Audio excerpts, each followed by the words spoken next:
Chapter 3998. Chen fell into the lake, and the ghost disappeared from his side. His body began to sink. The lake did not look big, but it was very deep. A fish swam around Chen, its eyes curiously looking at this soul hunter who had almost no signs of life. This little fish was golden. Its eyes blinked slightly, as if it hesitated for a moment. Then, a ray of light flew out from its head. The light enveloped Chen. Chen sank faster. When he reached the bottom of the lake, he touched a ripple restriction. The next moment, both the little fish and Chen disappeared. On the surface of the lake, a member of the soul-devouring clan appeared silently. He stared at the lake in front of him, hesitating. However, after a moment of hesitation, he leaped into the lake as if he was searching for something. After a moment, he jumped out of the lake, but found nothing. The death storm had suddenly appeared. Even the soul-devouring clan did not dare to stay here for too long. Soon, everything here would be swallowed up. After leaving the lake, several members of the soul-devouring clan appeared. When they saw this man, they all bowed. The man asked, "Did you find anything?" Everyone shook their heads, indicating that they did not have any clues. The man's expression was somewhat gloomy. This time, they had paid a huge price to kill the soul-devouring clan. He was the only one left among the 10 heroes. Unexpectedly, they still could not kill the other party. Did he disappear into thin air? Mokai said, "Send Blood Shadow. If he's alive, I want to see him. If he's dead, I want to see his corpse. The rest of you, retreat quickly." Under this death storm, only Blood Shadow could stay for a short while. The members of the soul-devouring clan retreated. Mokai looked into the distance. Did he accidentally enter the deep sea? But the sea tribe has always been neutral. They should not care about this, right? Asterisk asterisk asterisk asterisk asterisk asterisk asterisk asterisk asterisk asterisk Chen entered the ripple. This was an underground undercurrent. The ray of light protected his body as he moved toward the end of the undercurrent. During this time, flames appeared on Chen's body again, but they were very faint. It was the revival technique that barely maintained his life. The little golden fish shook its body and turned into a sea tribe woman. His injured so badly. The flames of life on Chen's body could vanish at any moment. The sea tribe woman didn't dare to delay. She lifted Chen up with both hands and began to move forward. She was a golden-scaled fish. As a neutral member of the Sea Clan, she did not care about this matter. However, this soul hunter had an aura that belonged to the golden-scaled royal family. This aura had another name in the sea race, the luck of the imperial family. Only the royal family of the golden-scaled tribe could bestow this kind of luck. If the other party had this kind of luck, it meant that they were friends of the golden-scaled tribe. Therefore, she decided to save him and bring him back to the golden-scaled clan. In this underground world, the sea race was the absolute king. They could suppress the soul devourers and soul hunters. Her speed was extremely fast, like a beam of light passing through her hands. Even so, the flame of life on the other party's body was still extinguished. Just as she was worried that the other party would die midway, a golden light suddenly shone. That was the imperial family's luck. Right now, it was supporting the other party's body, replacing the flames that had disappeared before, maintaining his life. Luck activated automatically. He really is a friend of the golden scale royal family. The woman was delighted and increased her speed again. "Polly, why did you bring back a soul hunter?" When they arrived at the gathering place of the sea race, some of the sea race patrolling the area saw the woman bringing Chen and asked curiously. "He is a friend of the golden-scaled tribe. I want to bring him back to the imperial family." When Polly answered, she did not stop because even the luck of the imperial family had disappeared by a lot. If he did not hurry back in time, he might die here. Polly kept bringing Chen into the deepest part of the sea race. During this time, no one deliberately stopped her. Otherwise, Chen would be in even more danger. However, all the sea race along the way knew that Polly had saved a soul hunter. Polly was only stopped when they reached the core area and met the imperial family's guards. "My lord, this person is a friend of the imperial family. He is seriously injured and needs to be treated in the imperial city, Polly said respectfully. A friend of the imperial family? The guard looked at the unconscious Zi Chen from head to toe. Obviously, he did not believe it. Yes, I could still feel the imperial family's aura on him. This aura is also sustaining his life. Polly said anxiously, "My lord, please bring him into the imperial city quickly and save his life." You are lying. Why didn't we feel the imperial family's aura? The guard's expression was cold. He stepped forward and said, "Get out of the way. My lord, there really was before. It was just to protect his life. The imperial family's aura has disappeared." Polly glanced at the dying Zi Chen and extended her hand. "I, Polly, can swear to the god of the sea that this person has the luck aura of the royal family on him. I'm not lying. Without the imperial family's order, no one can enter the imperial city. Leave now, or else you'll be punished for your crimes." The guard did not listen to her explanation and began to drive Polly away sternly. Polly did not expect this to happen. She was in a hurry to get here, but the imperial family's aura had disappeared. If she could not enter, this soul hunter would definitely die. Could she just watch him die like this? Polly was unwilling. He was clearly a friend of the imperial family. Moreover, from the aura that could save his life, he was not an ordinary friend. "Get out of the way quickly. Don't block the prince's way." The imperial family's guard drove Polly away again.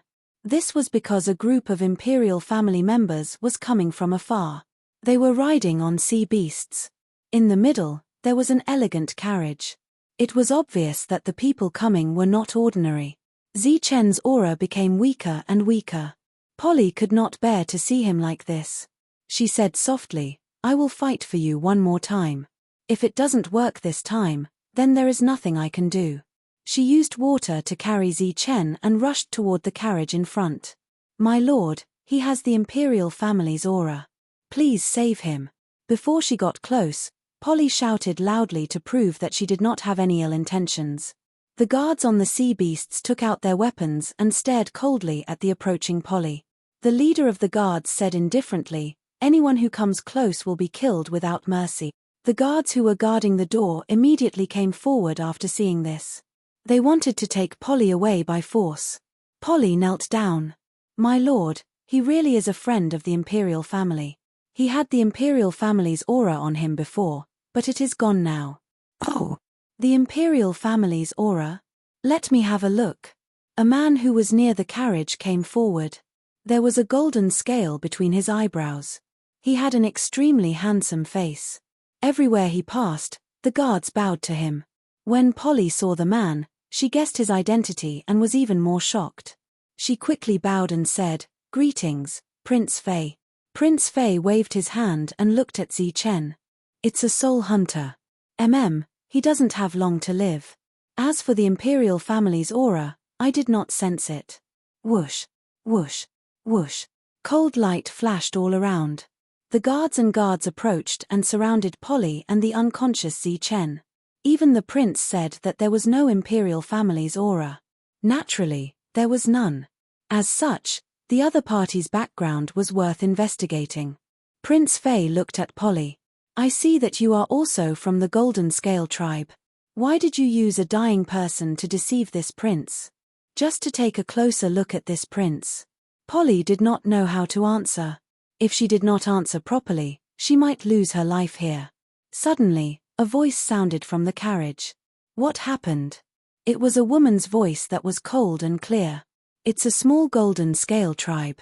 In order to take a closer look at me, they found a dying soul hunter and pretended to have the imperial family's aura. It's just a small matter. This prince can deal with it. Linyu, you don't need to come out." Prince Fei turned around and smiled. If this smile was seen by the other women of the Oceanic tribe, who knew how many of them would be mesmerized. A soul hunter with the imperial family's aura? Let me see. The water curtain of the carriage opened by itself, and a peerless beauty walked out. The surrounding guards bowed again. The barefooted beauty walked out from the water curtain and looked at the unconscious Zi Chen. She was just a little curious at first, but when she saw his face clearly, her expression couldn't help but change. Chapter 3999. Looking at the unconscious member of the soul-devouring clan, Lin Yu shouted with uncertainty, "Zichen?" Of course, Zichen would not respond. The other people's expressions all changed. Almost subconsciously, all the people surrounding Polly took a step back. Prince Fei asked in surprise, "Lin Yu, do you know him?" Princess Lin Yu did not respond. She quickly moved forward and came before Zichen. "It's really you." Lin Yu was shocked. When she was sealed, she could see what was happening outside through Feng Yuze. She could also hear the conversation between Feng Yuze and the others. Naturally, she knew Zichen. Moreover, she had purposely left the luck energy in Zichen's body to return a favor for her sister. Who would have thought that she would see Zichen at this time, and that the aura on his body had disappeared? How serious was his injury to be able to deplete the aura of the imperial family? How did he get injured? Why is he so badly injured? Lin Yu looked at Polly. Polly was very excited. She did not expect the princess to know this person. She quickly told her what had happened. Prince Fei stood at the side and kept quiet. He was a little embarrassed. After all, he had been too arrogant. The few guards who had blocked Polly's path earlier were all extremely nervous and unconsciously took a few more steps back. "Oh, he has entered the battlefield and fell into the water with serious injuries." Princess Lin Yu listened to Polly's description. Polly nodded and said anxiously, "Princess, please save him quickly. He will die if you don't save him." Lin Yu laughed. "Die? Since I'm here, he can't die even if he wants to." Lin Yu's red lips moved slightly and a round pearl appeared. It was emitting a dazzling light. "Lin Yu, no." Prince Fei knew Lin Yu's intention and shouted to stop her. Polly was also shocked. The princess had actually used her own life force to protect his life. The relationship between the two of them was definitely not ordinary. "I know what I'm doing." The life energy pearl flew to Zichen's side. Lin Yu pinched it gently. Zichen opened his mouth and the life energy pearl entered Zichen's mouth. Prince Fei's eyes were filled with jealousy. "Let's go. Let's go in first." Princess Lin Yu used her energy to lift Zichen up and walked towards her carriage. "What's your name?" "Princess, my name is Polly. Follow me into the city." "Yes." Lin Yu led Zichen into the carriage. The group headed deeper into the forest. Polly followed at the back of the group and rejoiced in her heart. Fortunately, she had fought for it again. Otherwise, the consequences would be unimaginable. This was Polly's first time in the imperial city. She was shocked by everything here, and her eyes were filled with amazement. There was no need to consider the fate of the soul hunter called Zichen. After all, the princess had used her life elixir to save him. So, she naturally had to take a good look at this place so that she could tell her friends about it when she returned and let them be envious. Lin Yu brought the soul hunter to her bedroom, while the others stayed outside, including Prince Fei. Ever since Lin Yu returned from her ordeal, Prince Fei, who was extremely famous in the Imperial Golden Scale tribe, would often come to look for Princess Lin Yu. However, he would always stop outside her bedroom and never step in. Who would have thought that a soul hunter from an unknown place would be so lucky? "Feimo, why are you here? Where's my sister?" A childish voice with some alienation rang out. Feimo didn't need to turn around to know who it was. In the Imperial Golden Scale tribe, there was only one person who dared to call him that. Feimo turned around and said with a smile, "Princess Lin Yu just returned to her bedroom. My sister has already gone back. Why are you still here? Are you waiting for us to provide you with food? Or is it that you, the Playboy Prince, are short of money recently and can't even afford to eat?" A little girl dressed in colorful clothes stood in front of Feimo. Her young and beautiful face was naturally filled with arrogance. Feimo's smile didn't fade. "Xiao Lin, what are you talking about? I just came back with the princess, but we met a soul hunter on the way and the princess brought him back." "What did you say?" "My sister brought a soul hunter to her bedroom?" Princess Lin Lin's expression changed. Feimo nodded and said, "Yes, we saw it with our own eyes. We don't know who that kid is." "A man." Lin Lin's eyes were filled with anger. She turned around and walked towards her bedroom. However, After walking for more than 10 feet, she turned around and glared at Fei Mo. Fei Mo watched as Lin Lin disappeared. The smile on his face gradually disappeared. He turned around and looked at Polly. She was still looking around curiously. Fei Mo approached Polly and smiled. "What's your name?" "Your Highness, my name is Polly." Polly hurriedly replied in a respectful tone. "What do you think of this place?" Fei Mo asked. "Your Highness, this place is great. There are many things that I haven't seen before," Polly said excitedly. It was her first time here and she was curious about everything. "Then do you want to stay here?" Fei Mo asked again. "Ah!" Polly was stunned and didn't know what to do. "You don't want to? Good, you're ambitious. Men, send her out." Fei Mo kept his smile and waved his hand. Immediately, someone came forward and stared at Polly with a stern gaze. "Ah. Oh. Okay." Feeling the pressure from the guards, Polly didn't dare to stay any longer. She could only leave the way she came. During this period, the guards kept following her. They were supposed to guard her, but they were actually monitoring her. Seeing Polly leave, Fei Mo smiled coldly and left the place as well. Lin Lin entered her bedroom. Along the way, no one dared to stop her. "Sister, I heard that you brought back a soul hunter man," Lin Lin shouted as soon as she entered the room.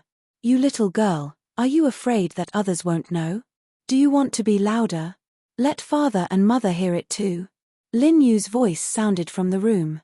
"Sister, you're not afraid. Why should I be?" Lin Lin directly walked in. She was originally angry, but when she saw the person on the bed, her expression couldn't help but change. "It's that guy. What happened to him?" Lin Lin walked forward. She recognized Zi Chen and was very surprised. "What else could it be? What do you think I am? How can I casually bring someone back?" Lin Lin walked closer and looked at the unconscious Zi Chen.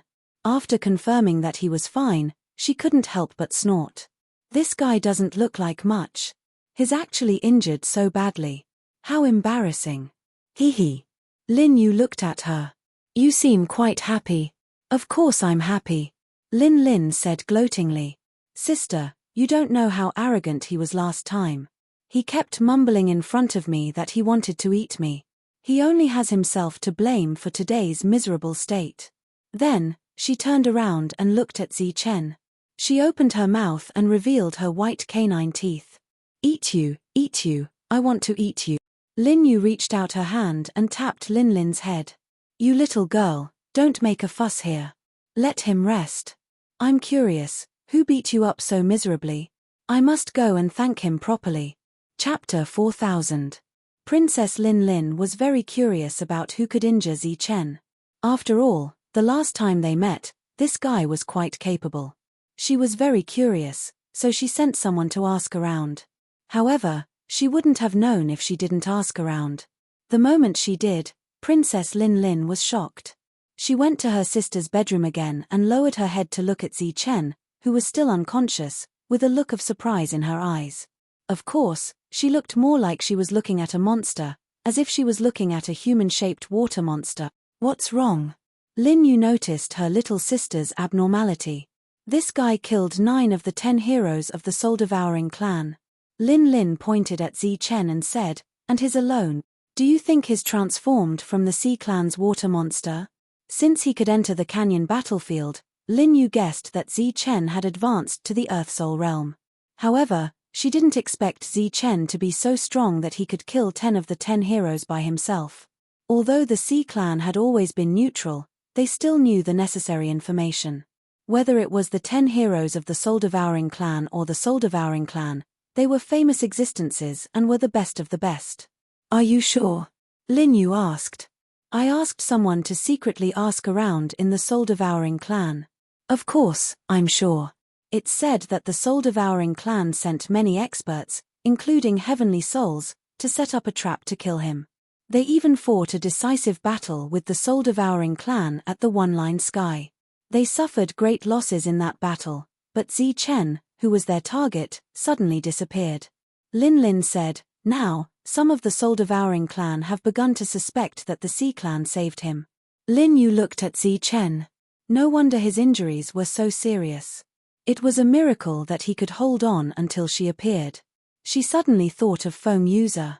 It seemed that when they first met, he was also seriously injured and dying. He had an unyielding obsession and fell by the lake. He was similar to the current Zi-Chen, but clearly different. If he can fight so many of the 10 heroes by himself, isn't he ridiculously strong? Maybe he's transformed from the water monster. Otherwise, how can he be so strong? Lin Lin looked at Zi-Chen from head to toe and said, "Sister, why don't we kill him?" "You silly girl, what nonsense are you spouting now?" Lin Yu tapped the girl's forehead again. "I'm serious. Think about it. He's so powerful. If we save him and he wakes up, won't he know where our golden-scaled tribe is? What if he goes back to the soul-hunting tribe and attacks us?" Lin Lin said worriedly, "Or rather, he was originally a transformed water monster. Now that he's in our hinterland, won't he start a massacre after waking up? You lass, you only wish for the world to be in chaos. Does he look like a big water monster to you? He's from the soul-hunting clan. Moreover, the soul-hunting clan is already busy enough fighting the soul-devouring clan. Where would they find the time to deal with you?" Seeing that Lin Lin was going to say something crazy again, Princess Lin Yu stood up and said, "Zi-Chen needs to rest.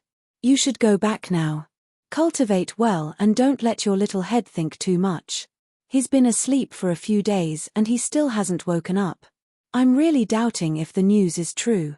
Hearing her sister's words, Lin Lin pouted and left. As for killing Zi-Chen, she was just saying it. She wouldn't really kill Zi-Chen. In the next few days, Lin Lin would visit Zi-Chen every day. However, Zi-Chen still hadn't woken up. "Sister, that Feymore is waiting outside again." On this day, Lin Lin said before she even entered the door, "He's like a shameless snake. That guy is so ugly. He must be a transformed water monster." Lin Yu shook her head. She was speechless with her sister. "Let him be." Lin Lin looked at her sister suspiciously. "Sister, don't tell me you really like that playboy. He's so ugly. How could he be uglier than Zi-Chen?" Lin Yu patted Lin Lin's head gently. "Don't worry. We're different. That's more like it." Lin Lin nodded in satisfaction. "I hate that guy. I've always hated him. If you really marry him, I won't come to see you anymore. Sister has been wrong once. There won't be a second time. Moreover, I'm tired. I won't think so much anymore." Lin Yu patted Lin Lin's head and said, "From now on, sister will always be with you. I'll be with father and mother." "Then wouldn't big sister be alone?" Lin Lin suddenly felt a little sad. Lin Yu said, "It's good to be alone. After all, I've been sealed for so many years. I've gotten used to living alone. It's really good to be quiet and not think about anything." "That won't do. Sister, you must be happy." Lin Lin looked at the unconscious Zi-Chen. She rolled her eyes and said, "Sister, why don't you be with him?" Lin Yu was so angry that she laughed. "You little girl. You're talking nonsense again." "No, I'm serious," Lin Lin said seriously. "Although I don't like Zi-Chen, I have to say that he's very kind. Back then, he treated me like this even though I was a stranger. How could he treat his partner? I heard that when he found out that the Soul Eater clan had set a trap for him, his first thought was not to escape but to let the others in the group leave first. In order to ensure that they could return alive, he did not fight his way out of the encirclement. Instead, he ran into the depths of the one-line sky and attracted the attention of the Soul Eater clan's main force. He was obviously going to fight to his death. It was only by chance that he was saved by our people. Just based on this point alone, this guy isn't bad. Sister is so beautiful. He must have been moved long ago. He's just too embarrassed to say it. If you're willing, you can just wave your hand and he'll foolishly come over." "You little girl, what are you talking about? We've only met once." Zi-Chen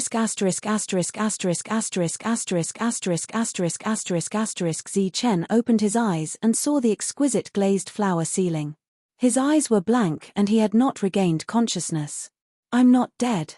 His last consciousness stopped at the battle with Alba. At that time, he was already exhausted and relied on the revival technique to exhaust his opponent to death. After that, Chen remembered that he had started to run. At that time, his subconscious kept telling him that he must not stay where he was. He forgot what happened after that. He seemed to have encountered water and fallen into it. I'm not dead. I'm still alive. Where am I? Chen regained consciousness and his eyes regained their clarity. At that moment, he heard a laugh beside him. You're awake. You should be thanking me. I didn't eat you this time. It was a familiar voice. It was a little tender and teasing, but Chen could not remember where he had heard it before. Chen turned his head and saw a little girl. That arrogance was still fresh in Chen's memory. The little girl opened her mouth. I'll eat you. I'll eat you. Lin, don't be rude. Lin Yu walked over and looked at Chen with a smile. Chen, you're finally awake. You saved me? Chen asked, his voice a little hoarse. You can say that. Lin Yu said, how do you feel now? Chen closed his eyes and felt his body. His injuries were more or less healed, but his soul power was still weak.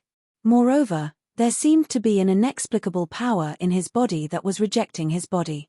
It was this rejection that made him feel weak. Lin Yu said, there seems to be two types of soul power in your body.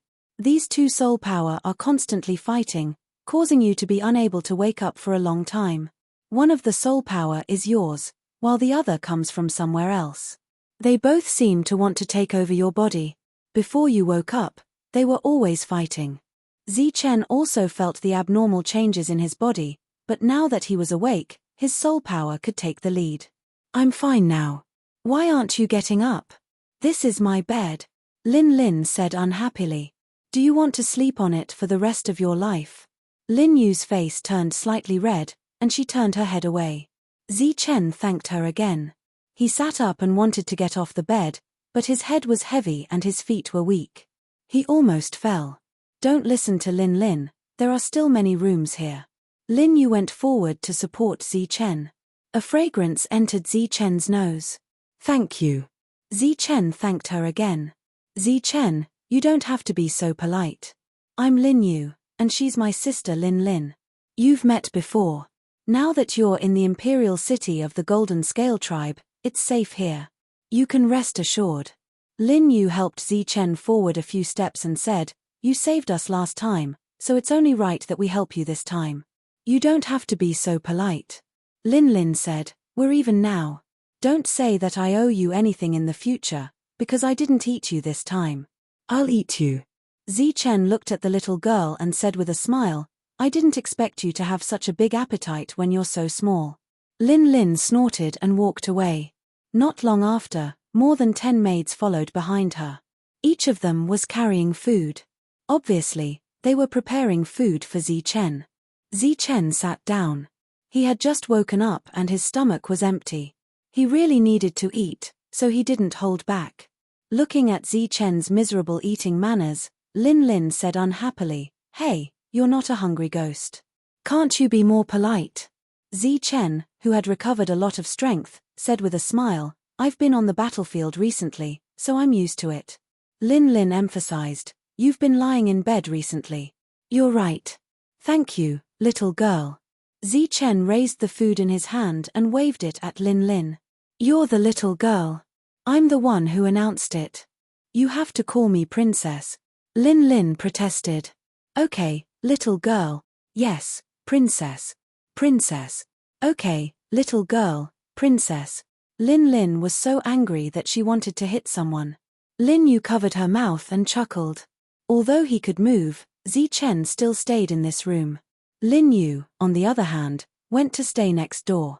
On the bed, Chen sat cross-legged and began to sense his strength. There were indeed two types of soul power in his body. One was his, and the other was Alba's. Chapter 4001.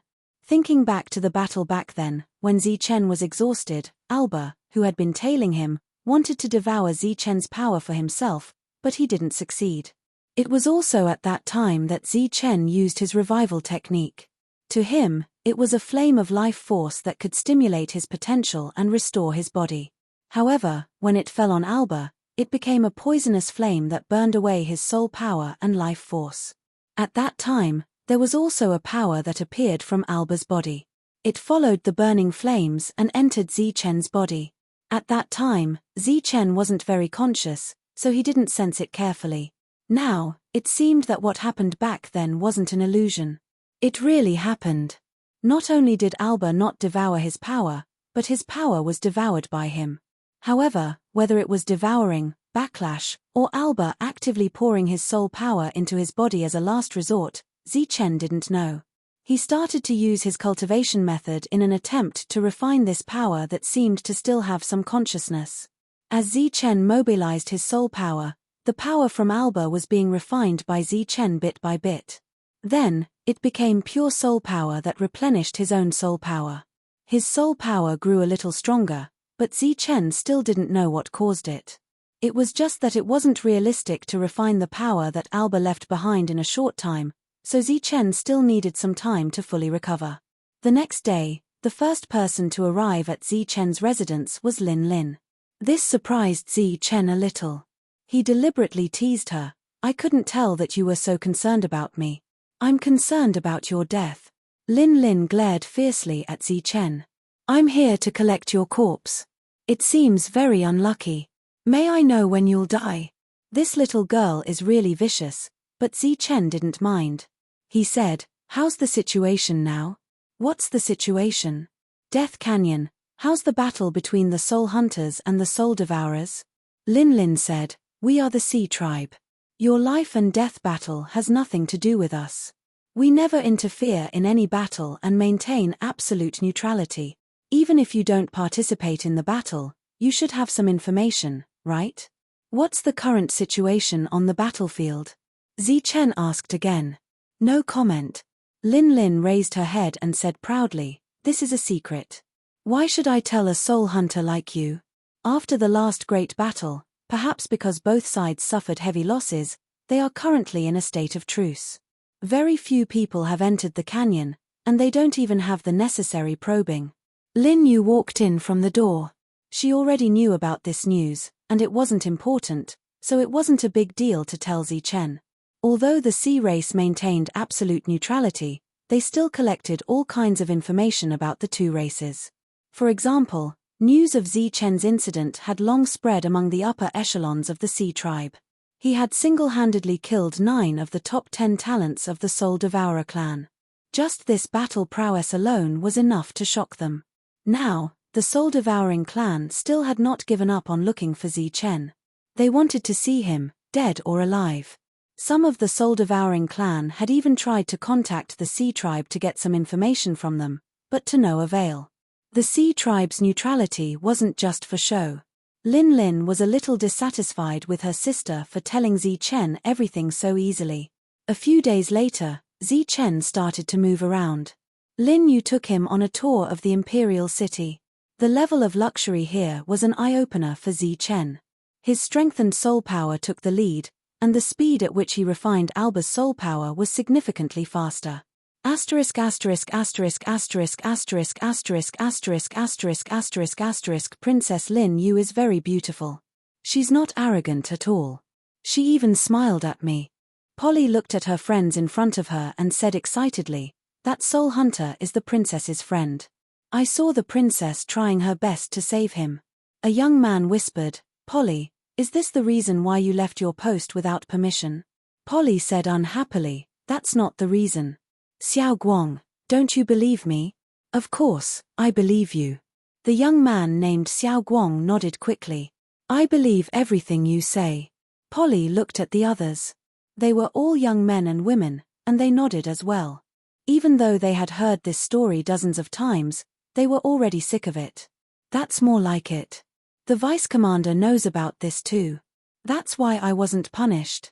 Polly was very satisfied with everyone's performance. "Polly, you're lying again. What do you mean by entering the Imperial City? What a joke." A mocking voice came from behind and interrupted the conversation between Polly and her friends. Polly turned around and saw a woman from the Oceanic tribe walking forward. Behind her were 3 sisters. "Sherian, I'm not lying. What I said is the truth." Polly said unhappily, "I really went to the Imperial City last time. I even saw Princess Lin Yu. The woman named Sherian had a mocking look in her eyes. Went to the Imperial City? Do you know that to enter the Imperial City, you must have a pass issued by the Imperial City?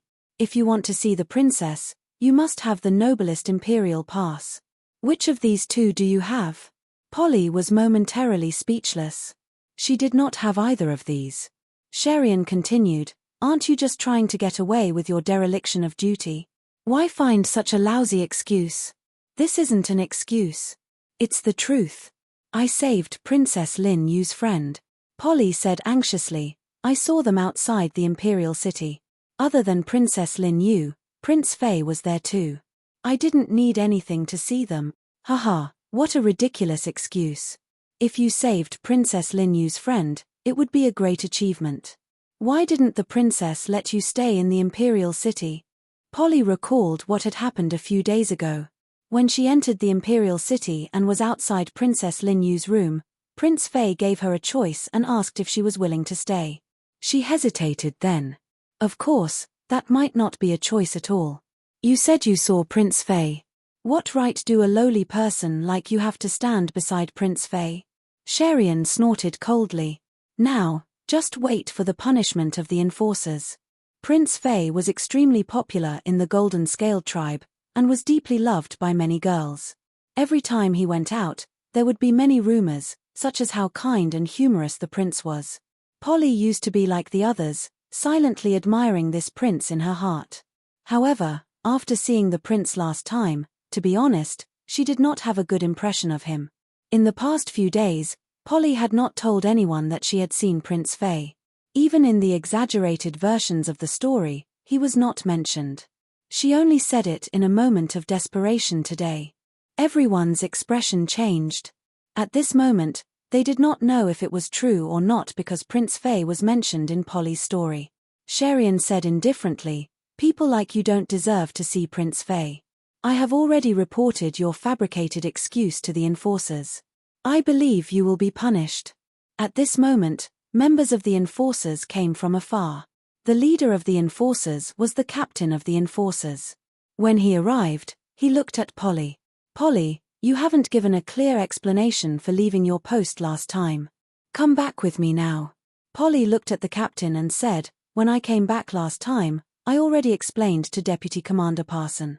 The commander already knows about this. At that time, I was saving someone.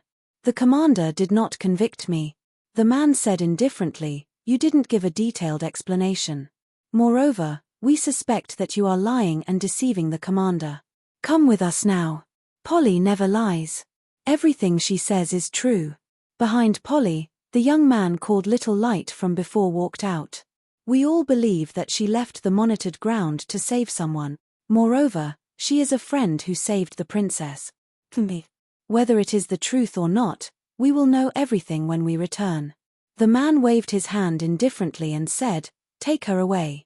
A beam of energy flew out from the man's sleeve and landed on Little Light, sending him flying. After landing, Little Light vomited blood. He was injured.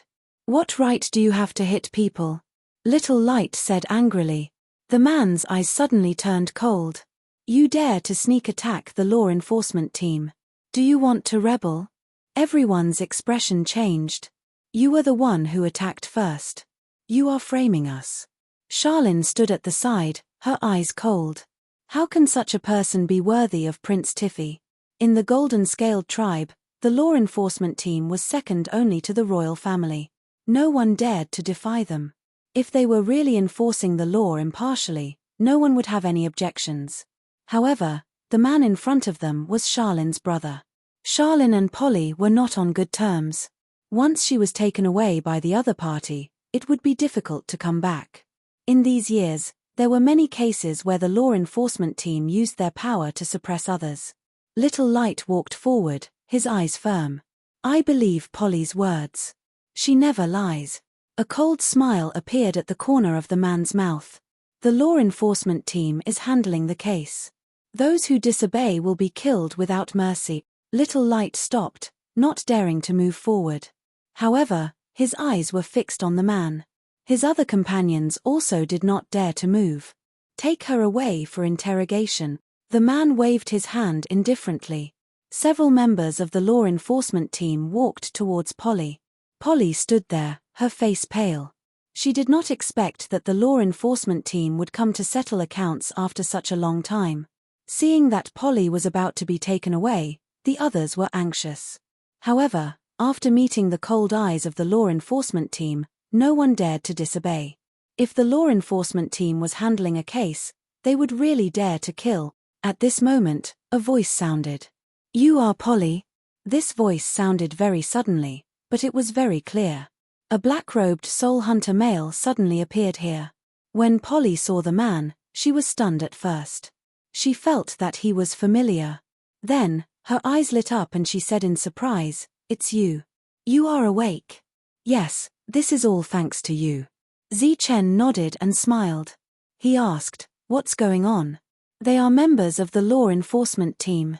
They want to take Polly away.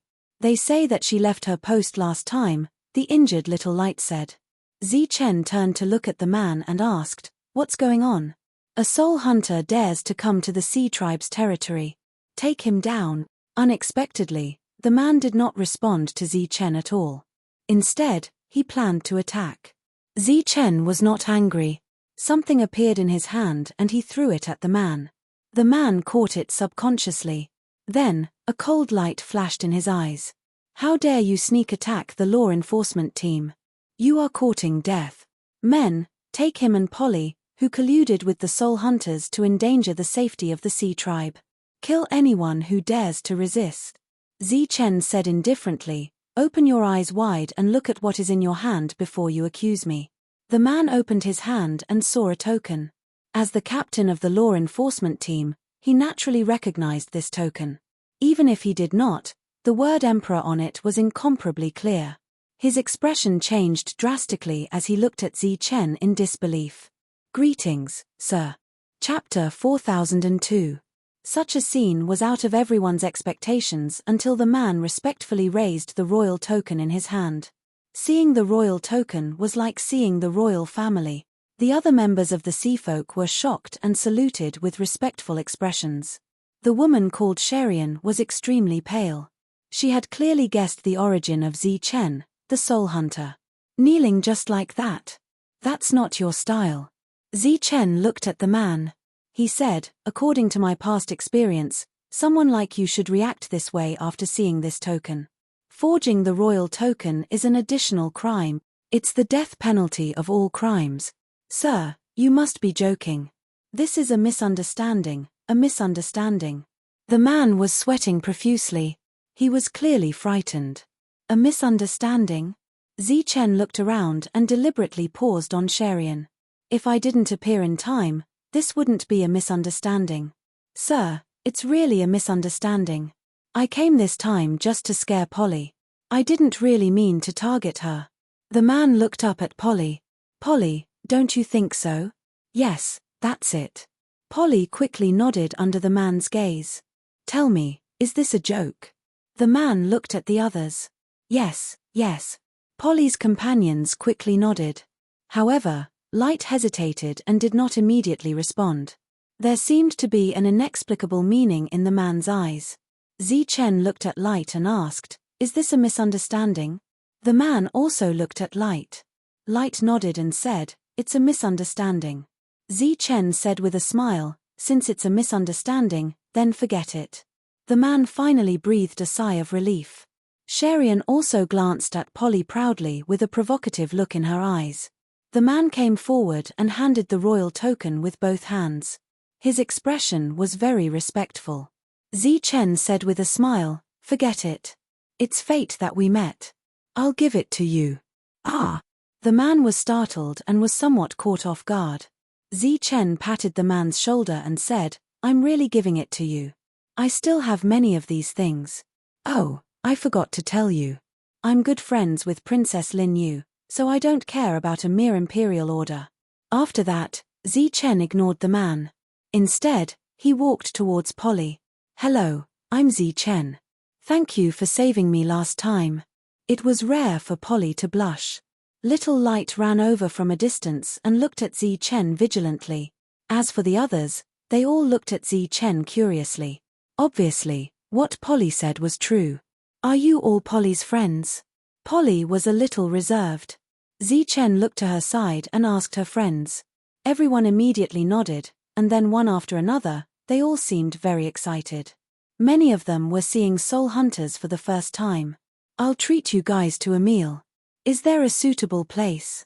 Zi Chen asked with a smile. Yes, let's go to Old Wayne's house. His food is delicious, and so is his wine. Someone immediately suggested.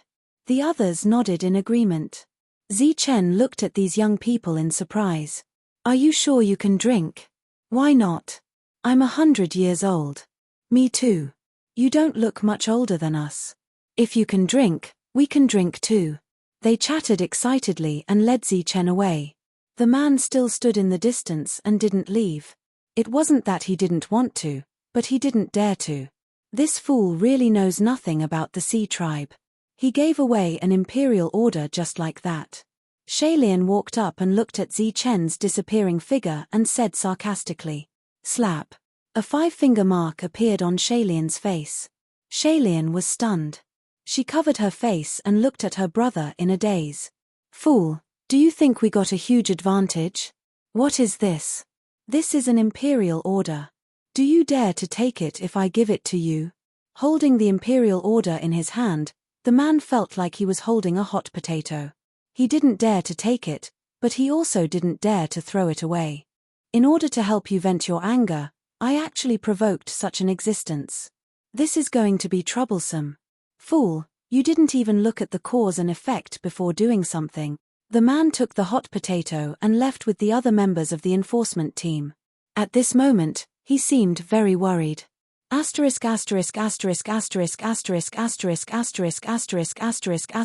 Wayne's Tavern was opened in an extremely remote corner. The tables made of bones of unknown beasts had been polished until they were shiny and glossy. There were many people in the tavern, and business seemed to be good. Old Wayne was dozing off in a corner. All the customers were served by a young disciple. The tavern wasn't big, and the location was remote enough. Therefore, the auras of the Sea tribe members who came here to drink were very ordinary. Compared to Bloody Battle City, the difference wasn't small at all. The young disciple didn't look very old, about the same age as Polly and the others. After seeing them come in, a smile appeared on his face. Old Wayne, get up and pour us some wine. The young disciple's smile made Little Light feel a little awkward, so he shouted at Old Wayne who was dozing off on the other side. Old Wayne rubbed his sleepy eyes. When he saw Little Light, he directly ignored him. He looked at Polly, his eyes shining. Little Polly, you're here. Long time no see. What do you want to drink today? Go tell Arida and let him treat you.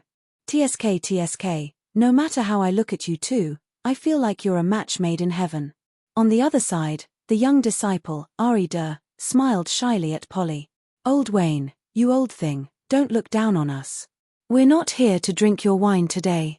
Someone's treating us, Little Light said loudly. The originally noisy surroundings had now quieted down.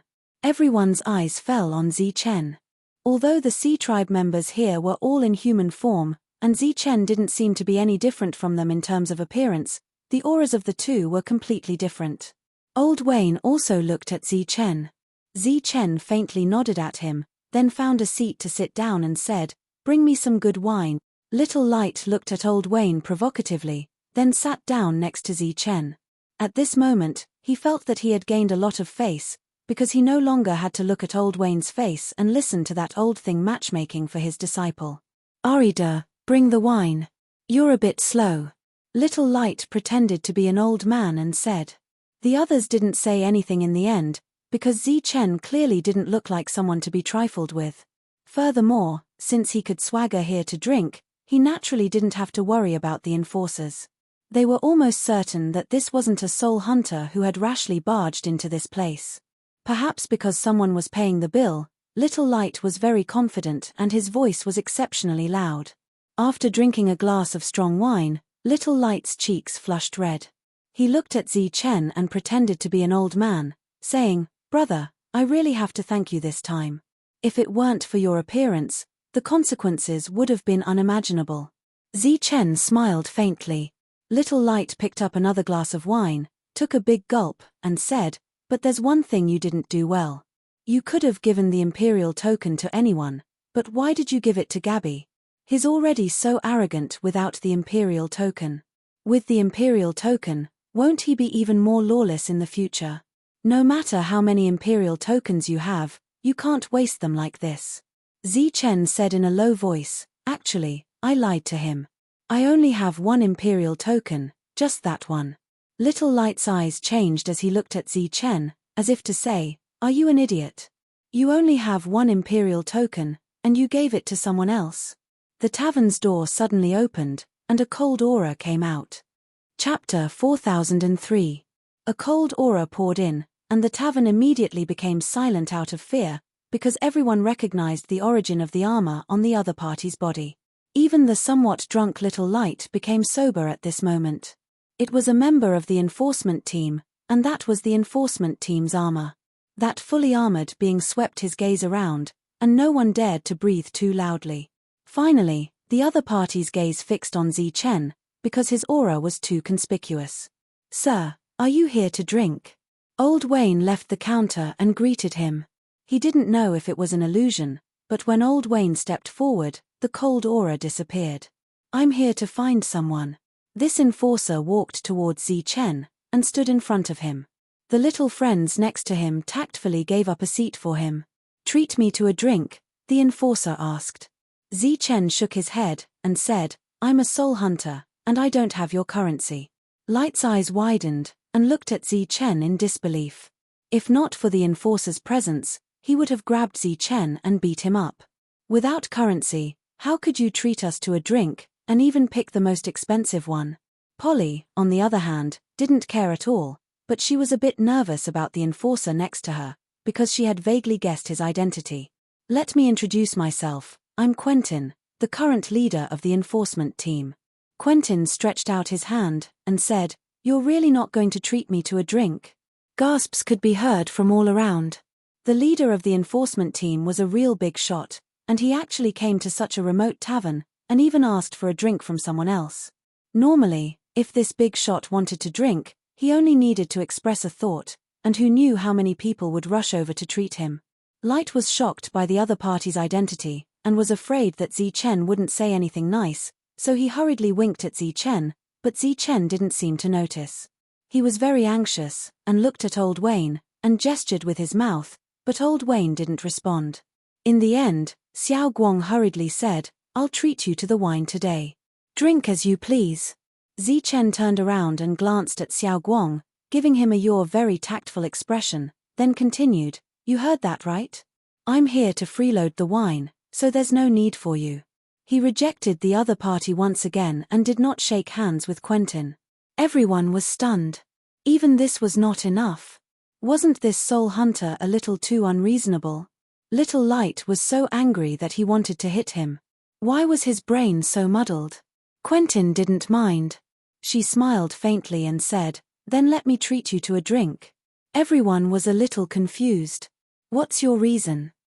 Chen raised his head and looked at the other party. Surprisingly, he did not agree either. "You lost your things." Kuan Ting stretched out her hand and a sovereign medallion appeared. However, it was shrouded in light, so no one could see what it was.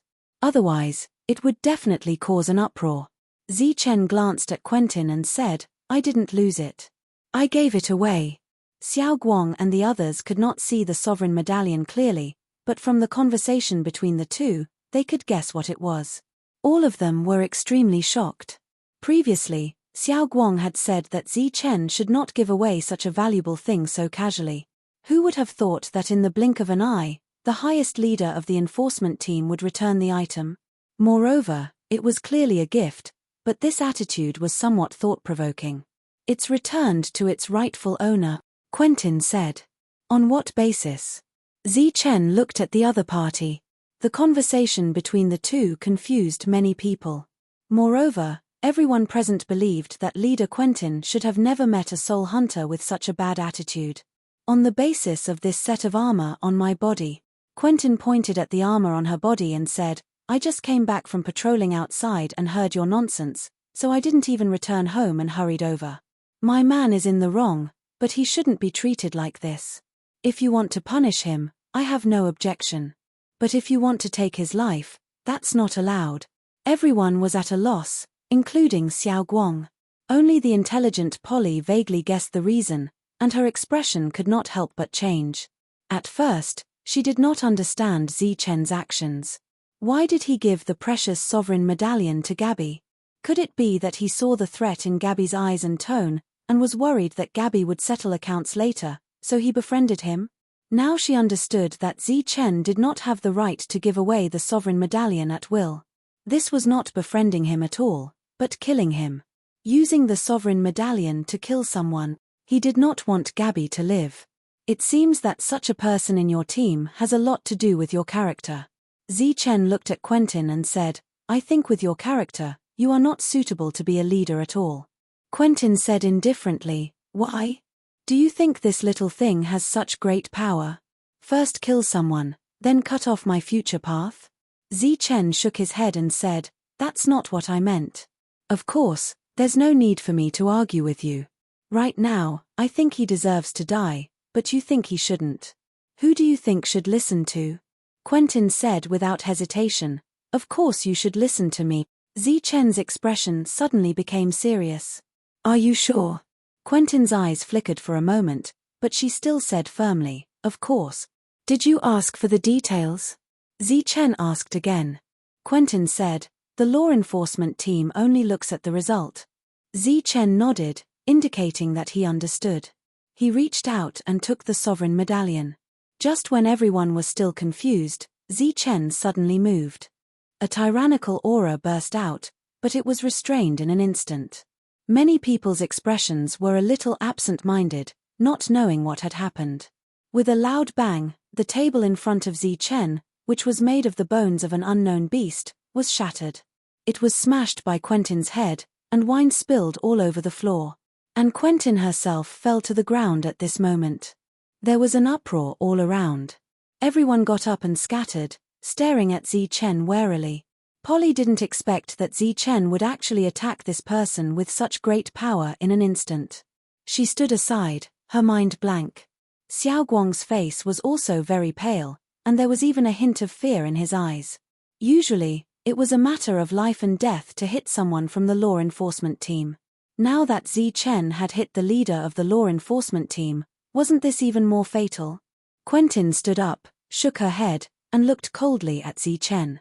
Zichen smiled faintly and said, "Looking at this matter from your point of view, it seems that you're right. Yes, I agree with what you said, and I also accept your apology." Quentin turned and left. Zichen said again, "Please settle the bill and the compensation. After all, with my noble status, I can't treat people to drinks because I don't have the money to pay the bill, right?" Quentin threw out a cloth bag, which landed steadily on the bar counter. "There's a lot, enough for you to act like a tycoon." Chapter 4004. Zichen moved to another seat, and they continued to drink. Little Guang's admiration for Zichen could no longer be described with words. He looked at Zichen with eyes full of worship. He even dared to hit the leader of the enforcement team, and not only did the leader not get angry, he even helped him settle the bill. This was amazing. Of course, this also saved little Guang a lot of money, and it wasn't a small amount, as it required him to work for a long time. After cleaning up the mess, the surrounding atmosphere became lively again. A few bold people even used Zichen's wine to propose a toast to Zichen. Zichen accepted it with a smile and drank it all in one gulp. A powerhouse who could press the head of the enforcement team and beat it, and still treat them so politely, this made everyone have a good impression of Zichen. Only Polly was a little worried for Zichen, worried about the enforcement team's revenge. One must know that the enforcement team had been baptized in blood and fire, and never suffered losses. She looked at the door from time to time, worried that when she left later, she would see the enforcement team's army. Because Quentin left enough money, everyone was drinking to their heart's content. Old Wayne didn't limit the amount, but closed the door in advance to prevent others from coming here to drink free wine. Everyone drank to their heart's content, and after a few rounds, almost all of them drank too much. Only a few ladies were still sober, but that was only compared to the drunkards. Among them, Polly was the most sober, as she didn't drink much. After Quentin left, she didn't even drink a sip of wine, and looked at the door from time to time, very worried. Do you want to go to the Imperial City? Chen looked at Polly. Polly, who didn't feel much tipsy, immediately became sober. She was almost traumatized by the words Imperial City. Imperial City, that's a good place, who doesn't want to go? I want to go, Chen, take me there. I want to go too, I want to live in the Imperial City, I want to be the princess of the Imperial City. Polly's friends were drunk and fell down one after another.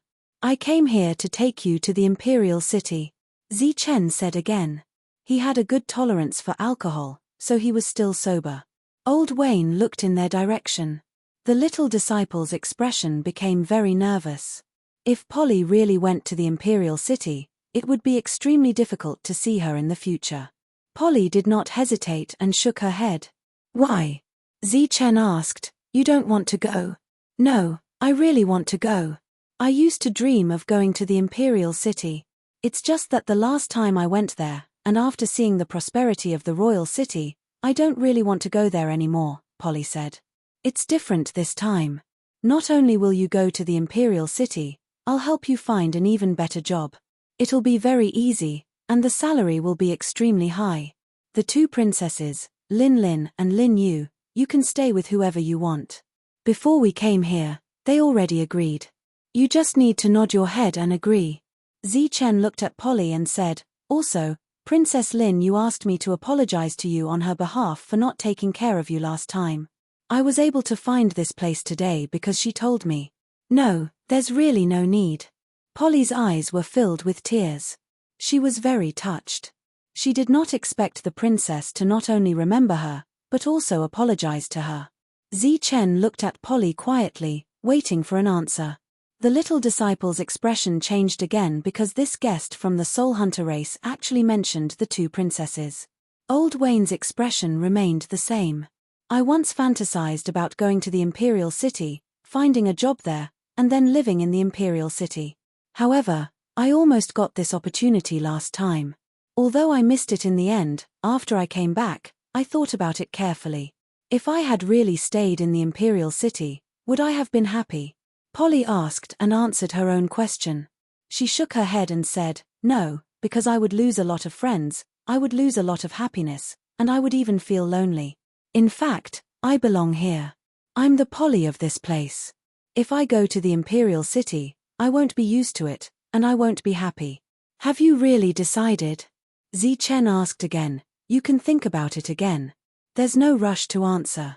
Polly smiled and said, I've been thinking about it for a long time. There's really no need. Thank you, Chen. Chen stretched and said, since you've decided, then I won't force you. It's just a pity that I can't return this favor. A smile appeared on the nervous little disciple's face, as if a heavy burden had been lifted from his shoulders. As long as Polly did not leave, there was a chance. Polly immediately shook her head and said, no need. I saved you because of the royal aura. Polly then said embarrassedly, if it wasn't for the royal aura, I wouldn't have dared to save you. In fact, I couldn't have saved you. At that time, Chen's injuries were very serious.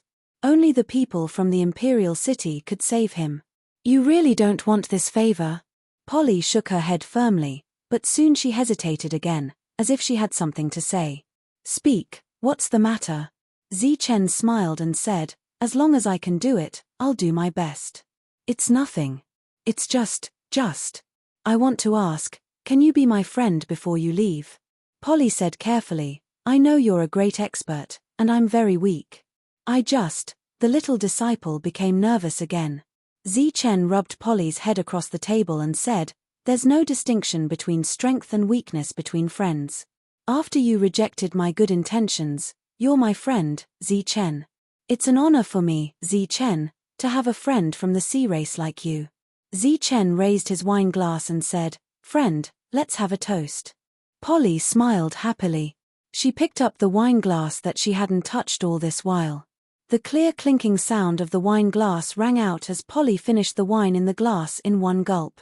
Oh, I forgot to tell you. Before I came, Princess Lin Yu expressed her apology and asked me to invite you to the Imperial City as a guest. She didn't treat you well last time, so she said she'll treat you well this time. Zichen smiled and said, "Oh, the princess also said you can bring your friends along." Really? Polly was very surprised and her face was full of joy. Of course, if you don't want to go, then I'll reject the princess for you. Before Zichen could finish, Polly hurriedly said, "I'm willing, of course I'm willing." However, after seeing the mischievous smile on Zichen's face, she knew he was joking. She blushed and looked very cute. With a light cough, the little disciple came to the table with 2 glasses of wine and purposely blocked Zichen's line of sight with her body.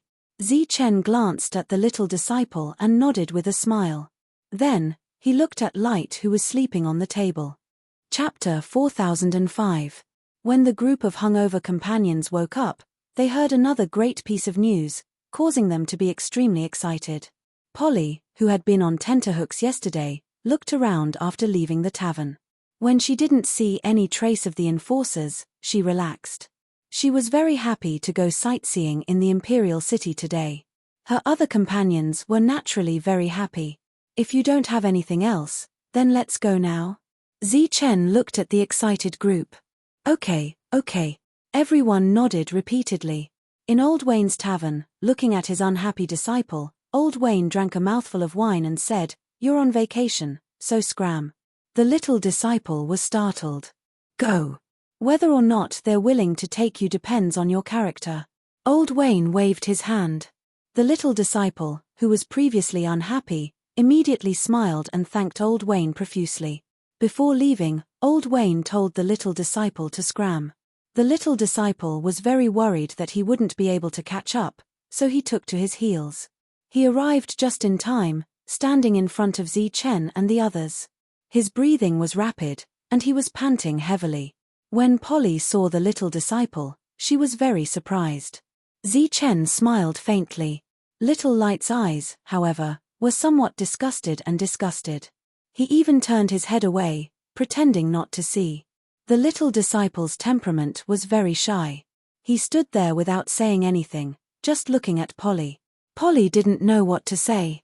Zichen glanced at Little Light, then looked at the little disciple, and finally said, "Polly, do you want to invite him to come with us?"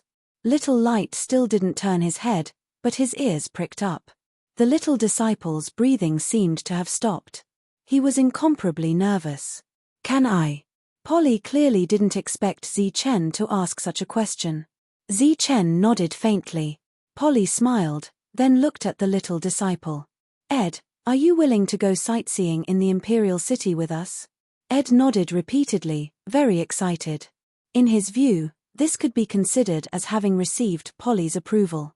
Little Light felt suffocated and somewhat hurt. The group continued to move forward. Ed was a man of few words, and he stood beside Polly. As for the rest of the group, they were more than happy to let Ed have their seats since they often drank free wine from him. Thus, the seat next to Polly was Little Light's. After the group left, 2 rays of light suddenly appeared. One of them was Quentin, who had appeared yesterday. The other was the vice commander. If Polly was here, she would definitely recognize him.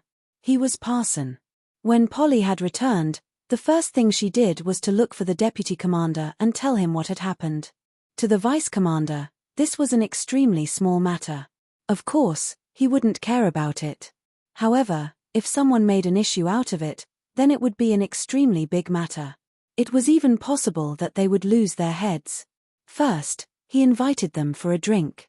Now, he's bringing them to visit the royal city. "This soul hunter is not bad," Deputy Commander Parson said with a smile. Quentin snorted and said, "That was my bill." Parson said, "You already know what happened. In fact, he is very generous and gave you face, right?" Quentin shook her head and said, "That's not what I care about." Parson asked curiously, "Oh, then what is it?" "It's the look in their eyes." Quentin recalled what had happened yesterday and said, "After I revealed my identity, apart from being shocked, there was also fear in their eyes.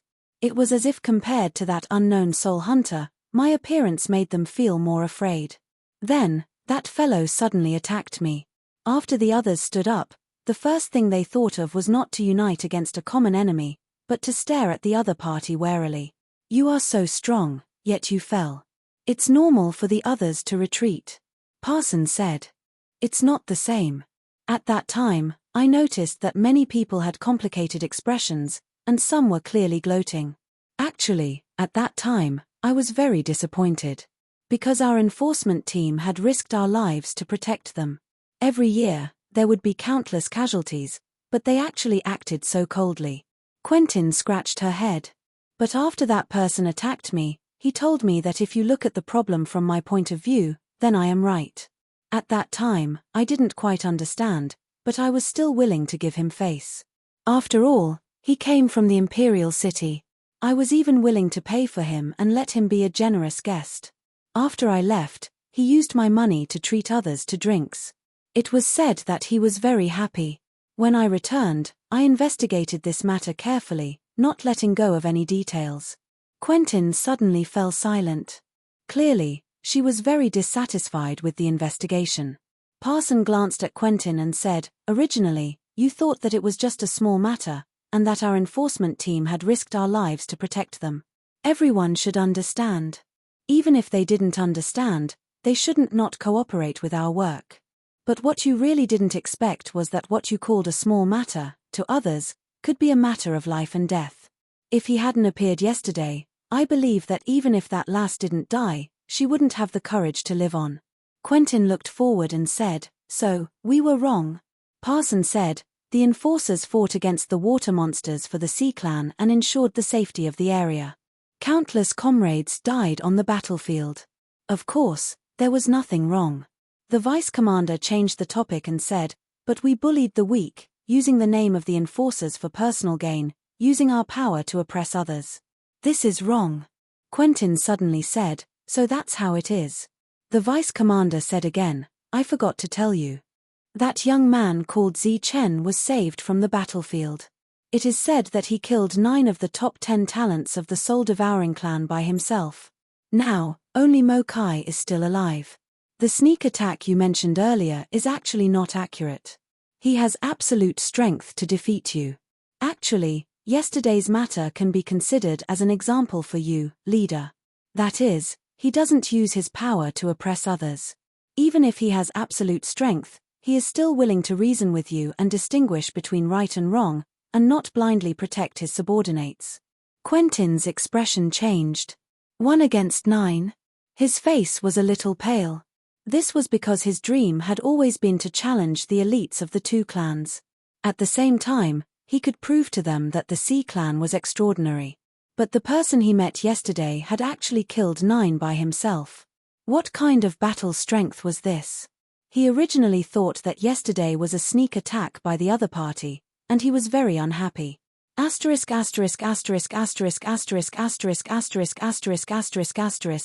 at the city gate where Polly had been blocked, Zi Chen took out the imperial order. In fact, with his current status, it was not a problem even if he didn't take out the imperial order. The others were a little nervous. They followed behind Zi Chen, not daring to look up. Just as they entered the city, Zi Chen saw a team coming towards them. "I was wondering who it was, leading a group of civilians." "So it's you, an outsider?" An impolite voice came from the front, and a handsome man walked out. Chapter 4006. "Haven't you recovered from your injuries? Why are you still here?" The handsome man walked forward. His eyes were cold. Polly had seen Prince Fei before, so she immediately bowed. Xiao Guang and the others also realized later and hurriedly bowed. They were shocked. They didn't expect to see a prince as soon as they arrived. Zi Chen stood there without moving. However, he had heard from Lin Lin that Prince Fei was extremely ugly and was transformed from a big water monster. However, he was a toad who wanted to eat swan meat and pestered her sister all day long. At that time, Lin Lin even gave Zi Chen an idea. That was to find a time to beat Prince Fei into a pig's head in the name of sparring. To relieve the hatred in her heart. Of course, Zi Chen didn't agree. He wouldn't mess around with that lawless girl. He didn't expect to meet her today. It was obviously very different from Lin Lin's description. The little girl looked at people with her heart and not with her eyes. However, what puzzled Zi Chen was that the other party clearly had a strong hostility towards him. It seemed that the two of them had no enmity at all. The others were still kneeling on the ground. Prince Fei had no intention of letting them get up. He stared at Zi Chen and said coldly, "How dare you not kneel when you see this prince?" Zi Chen smiled and said, "You think I should kneel to you?" Prince Fei pointed at his feet. "Since you're in my territory, you have to follow my rules. Either kneel or scram. May I know what this is?" Zi Chen took out the royal token and looked at the other party. Prince Fei laughed mockingly. "This is something we casually threw out. Why, does a dog like you treat it as a treasure? Do you think it can protect you?" Zi Chen said, "This is the royal token. With this, I can come to the imperial city. Moreover, I'm Lin Yu's friend. I'm not familiar with you, some prince." Zi Chen held the royal token in his hand and waved it. "You have no right to control me. How dare you look down on the prince? You're courting death." Prince Fei's eyes flashed with a cold light. "Oh, so this is a crime for me." Zi Chen shook his head and said, "Speaking of which, I haven't encountered such a situation for many years, but I've encountered it twice in the past 2 days." Zi Chen took a step forward and looked at Prince Fei. He said indifferently, "You're a prince in the eyes of others, but in my eyes, you're just an ordinary earth soul. So, it's best if you don't put on the airs of a prince in front of me, or you'll cause trouble. You dare threaten this prince? Men, arrest him." Prince Fei stepped back, and the people he had brought with him stepped forward. Polly and the others were terrified, but the prince did not say anything. They could only continue to kneel there, not daring to get up. Zi Chen didn't even look at the guards. Instead, he stared at Prince Fei and said, "You should know who I am. Do you think they can protect you? Or is it that your original intention was for me to kill them in order to completely enrage the Oceanic tribe?" Prince Fei laughed mockingly. "What do you think?"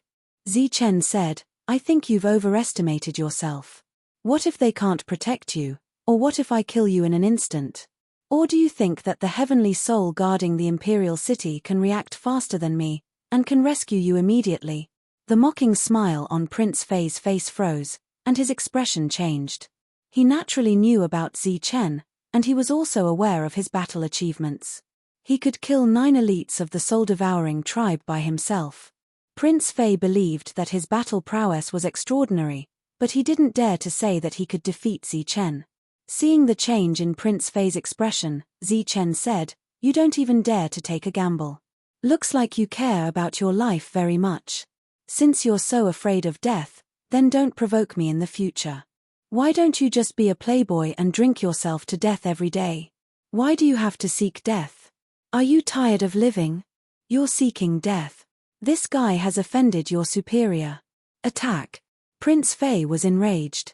"Girl, if you continue to watch the show, things will get out of hand," Zi Chen said with a faint smile.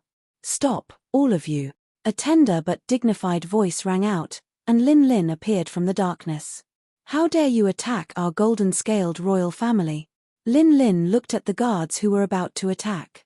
The guards immediately retracted their auras and knelt on the ground. Lin Lin waved at Polly and the others. "Get up." Then she looked at Prince Fei, her gaze roaming over his body. "What are you looking at?" Prince Fei asked, his expression somewhat unnatural. "I'm looking to see if you're feeling unwell," Lin Lin said. "I'm perfectly fine. Why would I feel unwell?" Prince Fei asked. "That's hard to say. You're an Earth Soul Prince, but you're scared by Zi Chen to the point of retreating. I'm worried that you'll be so scared that you'll spurt out excess water. When that happens, there'll be a strange smell." Lin Lin, who was speaking, deliberately fanned her nose with her hand with a look of disdain. "Lin Lin, pay attention to your words. As a member of the royal family, how can you be so vulgar?" Prince Fei pointed at Lin Lin and said angrily, "Don't think that you can do whatever you want in front of me just because you have a good relationship with your sister. Forget it. My sister's relationship with you isn't good. It's you who's been pestering her, okay?" Lin Lin looked at Prince Fei and said, "I say, the incomparably ugly Prince Fei, this future great beauty is begging you, okay? Don't come to our house in the future. Can you stay in your house? If you want to harm someone, go harm the people in your hometown, okay? Ah, your body is trembling. Looks like you're very touched by what I said, right? Thank you for your cooperation. Let's go. Lin Lin winked at Zichen and turned to leave. Zichen understood the other party's meaning. If they didn't leave now, this prince might explode. The group sped up and left before Prince Fei exploded. Moments later, there was a violent energy fluctuation at the city gate. Lin Lin brought the group to the palace. Then, Princess Lin Yu personally came and took them on a tour of the palace. This made the group very excited. Zichen was also accompanying the group. However, when they passed by the palace's main hall, a person walked out of the hall and looked at Zichen. Lin Yu turned around and glanced at Zichen. Zichen stopped and waited for everyone to leave before he walked up the stairs. Please follow me. His Majesty wants to see you, the other party said politely when he saw Zichen walking up. Thank you for your trouble. Zichen nodded slightly and followed the other party into the palace. In the palace, a man wearing a purple gold robe stood at the center. The entire palace was decorated in the usual style of the Sea tribe.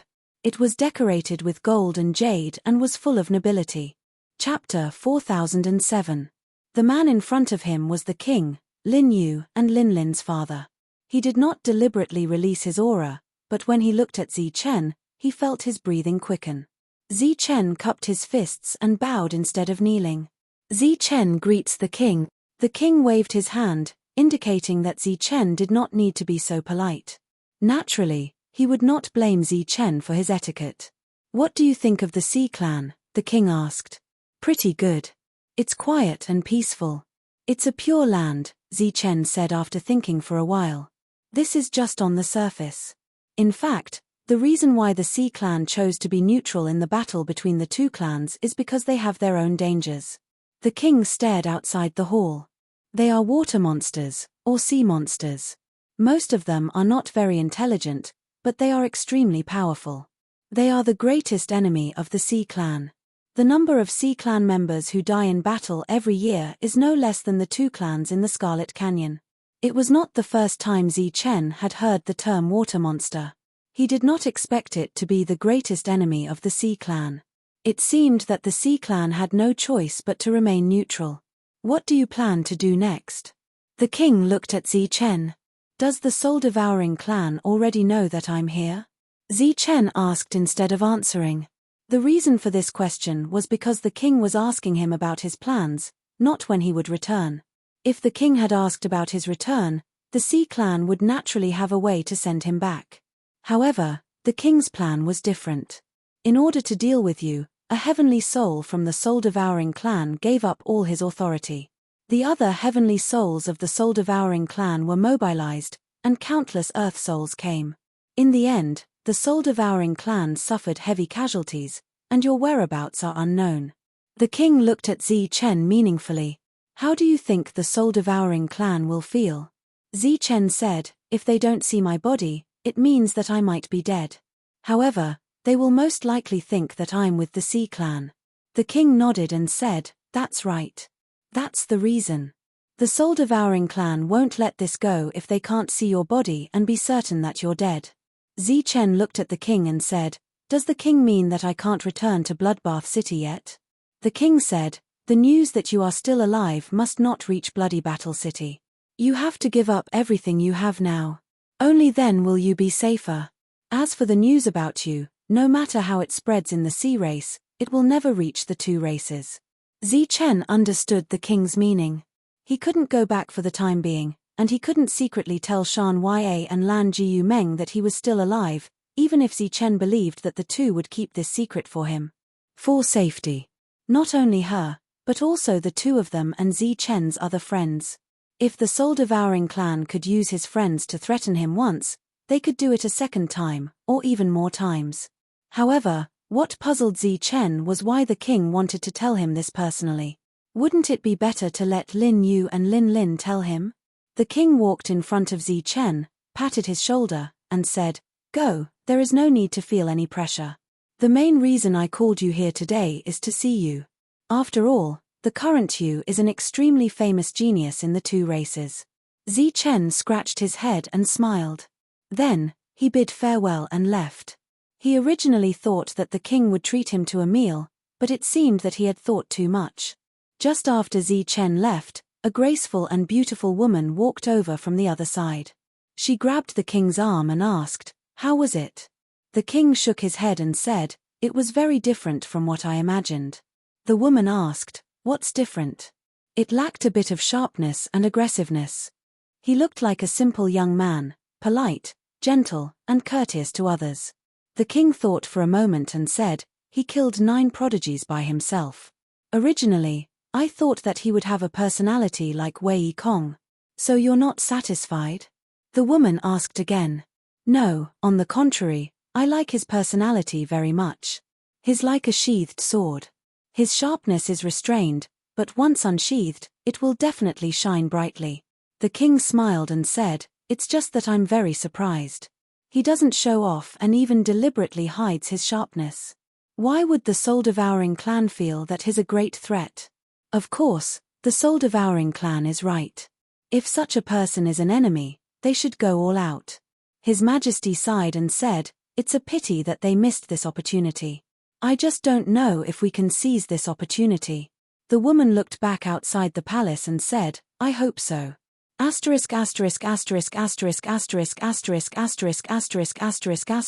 Polly toured the imperial city for 3 days. Then, she left with her friends satisfied. Before leaving, Zi Chen prepared a gift for everyone.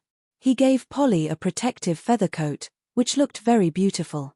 He gave Xiao Guang a long sword suitable for the Sea tribe. His little disciple and the others also had gifts. Although Zi Chen was the one who bought the items, the one who paid was Princess Lin Yu. After all, Zi Chen had nothing here. After sending them out of the imperial city, Zi Chen walked towards the imperial palace. With the imperial order, no one stopped him. As he walked, a ray of light flashed. It was a blue astral coin, which contained a lot of power. It was also the little money Zi Chen had left. Then, another ray of light appeared. Both the little fairy and the spirit robe were indispensable. If he neglected anyone, he would be angry. Especially the spirit robe. If it wasn't for its protection last time, it would have been very difficult for Zi Chen to accomplish such a feat. Moreover, the spirit robe had suffered great damage. Fortunately, it was of extraordinary quality and was not completely damaged. Therefore, it could be repaired by consuming blue crystal coins or blue astral coins. The smile on Zi Chen's face gradually faded. He, who had just parted with Polly, began to worry again. Because of these two fays, who only knew how to eat, he was about to use up all his savings. If he didn't have any additional supplements, he would really be penniless. After returning to the imperial city, Zi Chen went to his own residence. After recovering from his injuries, he moved out of Princess Lin Yu's room. It was not appropriate to always stay there. "I didn't expect you to be so sentimental. Your friend just left and you're already sad. But isn't your sadness a little too fake? You should at least shed a few tears, right?"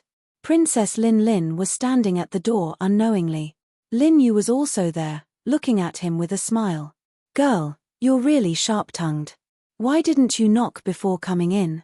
Zi Chen glanced at Lin Lin and nodded at Lin Yu. "This is my home. I can go wherever I want." Lin Lin casually sat down and looked up at Zi Chen as if to say, "What can you do to me? Are you troubled?" Lin Yu sat opposite Zi Chen. "I'm worried about money." Zi Chen stood up and poured water for Lin Yu. "If I can't get money, I can't continue living." TSK. Chapter 4008. Zi Chen rubbed his chin. He was speechless because the word pretty boy had nothing to do with him. Lin Lin stood up and stood at the same height as Zi Chen. She patted Zi Chen's shoulder and said, "With your current situation, you definitely can't go back. Don't worry, we're all good people. From now on, my sister and I will take care of you. We'll pay for all your expenses." Zi Chen looked at Lin Lin. "What's going on?" Of course, Lin Yu wouldn't play along with Lin Lin. She looked at Zi Chen and asked, "Are you in need of money?" "It doesn't have to be money. Something with soul power is also fine. Suddenly, Zichen's eyes lit up. He said, "What kind of currency do you have? Can you show it to me?" The two of them were startled. With their status, they naturally wouldn't have brought these things with them. The last time they bought something, it was only Zichen who took it first after checking it out. The others had to settle the bill at the end. Seeing Zichen's serious expression, Lin Yu asked someone to bring over the sea race's currency. It was a kind of shell that emitted a bright light and contained a pure aura. This is the shell of a glazed shell. It's also the currency of the sea race. This kind of glazed shell can only be found in areas where sea monsters roam. The sea race doesn't have this kind of thing. Usually, if you want to get money, you have to go to the battlefield. Lin Yu explained. Zichen took a shell and carefully sensed it. The energy contained in it wasn't weak, but he could only absorb a small part of it. He then let little fairy sense it. She said that she could absorb it, but it was far less than the blue crystal coins. The size of the shells was different, and the amount of energy they contained was also different. Those large shells were suitable for little fairy's absorption, but it was too wasteful. "Is it not okay?" Lin Yu asked. "The effect is not good." Zichen shook his head. Seeing Zichen's changing expression, Lin said, "Isn't it just the currency of the soul hunters? What's the big deal? Just tell me how much you want and I'll get it for you." Zichen looked at Lin and asked in surprise, "You have blue crystal coins?" Lin snorted and said, "How fresh. Our sea tribe will also trade with you soul hunters. How can we not have your currency? Not to mention yours, we also have the soul-devouring clan's members. Moreover, you soul hunters have a lot of them, because once you die in the water, your belongings will naturally belong to us." Zichen suddenly understood. In that case, the Oceanids might really have a lot of blue crystal coins. However, it was obviously inappropriate to take it away just like that. He suddenly remembered what Lin Yu had said earlier and asked, "Can this kind of glazed shell be obtained on the battlefield?" Lin Yu nodded. "How about this? I'll go to the battlefield to look for the glazed shell. When I come back, I'll exchange it for blue crystal coins." In Zichen's opinion, this was the most reasonable method. After all, he had already received a favor by staying here. Why would he ask for more blue crystal coins? At that time, Zichen would really become that gigolo. That's fine too. Lin Yu knew what Zichen was thinking. It was obvious that Zichen needed a huge amount of blue crystal coins. Even with her authority, it would cause some criticism. Zichen's suggestion couldn't be better. "You're going to the battlefield? Count me in." Lin's eyes lit up and she seemed excited. Zichen is going to the battlefield. Don't mess around. Lin Yu's tone became sterner. "What are you afraid of? With a great expert like Zichen around, what can happen to me?" Lin was obviously unconcerned. Lin Yu said, "The battlefield is unusual. Both the soul hunters and the soul-devouring clan will be suppressed once they arrive there. Their combat power will also be reduced." Zichen had already guessed this. Although he could walk freely under the sea, due to his different physique, the seawater still had a significant effect on him. He could feel it when he was walking, and he believed that the effect would be even greater when he was fighting. Zichen said directly, "I'm going to make money. I don't have time to protect you." "Who needs you to protect me? Let me tell you, the Sea Tribe has countless experts. We even have a few hundred of the 10 heroes." Lin snorted and said discontentedly. Zichen laughed and said, "A few hundred of the 10 heroes? The Sea Tribe is indeed powerful." "Zichen, are you mocking me?" Lin was angry. Zichen shook his head and denied, "No, I'm just mocking myself for being ignorant and inexperienced. I don't know how powerful the Sea Tribe is." Lin was so angry that she was dragged away by Lin Yu like an angry lioness. "Sister, let go of me. I want to beat him up. I want to fight him to the death." Lin had already gone far away, but her voice kept coming.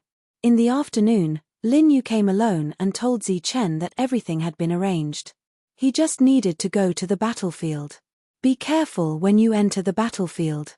Here is some information about the sea monsters. Take a look, it might be useful." Lin Yu handed Zi Chen a jade stone that could only be found under the sea. It recorded some information about the sea monsters using the power of the sea tribe. Zi Chen took the jade stone and thanked her again. Lin Yu broke into a smile and left. Zi Chen shook his head and sighed. The Feng user of the past was really blind. He didn't know how to cherish such a good woman. He actually gave up what was close at hand for what was far away. Probing the Imperial Golden-Scaled clan seemed to be a series of mental obstacles, but in reality, as long as one maintained a kind heart and thought for one's loved ones, then all of the trials were nothing. The next day, Zi Chen went to the battlefield. However, this time, he was going to fight the sea monsters. He wanted to tell Shan Ya and Lan Jiumeng that he was still alive through the sea tribe. However, for their safety, he gave up the idea in the end. Perhaps this was a good thing. The two of them had more motivation to improve. In other words, the two of them could finally meet someone who was worth entrusting their lives to. To go to the battlefield, one had to go to the outer city first. Zi Chen happened to pass by the place where Polly and the others lived. However, he didn't disturb them. Instead, he secretly observed them. Their lives were still the same.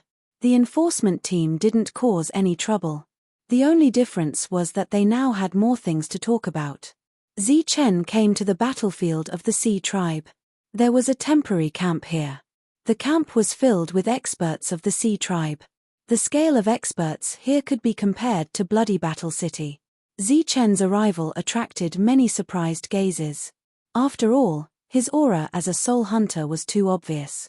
Fortunately, Zi Chen had been holding the Emperor's token along the way. It represented his identity. Therefore, no one came up to question him. Otherwise, it would have taken a few more hours to get here. After arriving at the depths, a deputy commander named Parson received Zi Chen. He was also a member of the enforcement team. Perhaps because he was old, he didn't have the sharpness that a member of the enforcement team should have. He looked like a housekeeper and was very gentle. I want to go to the battlefield. Chapter 4009. Parson wasn't surprised. In fact, he had already received the news yesterday and had come here today to wait for Zi Chen. In fact, it should have been Quentin who came, but she was worried that something unpleasant would happen between the two of them, so she came herself. I welcome you to come to the battlefield to kill sea monsters. But, Zi Chen, do you have any understanding of the battlefield? Parson asked with a smile.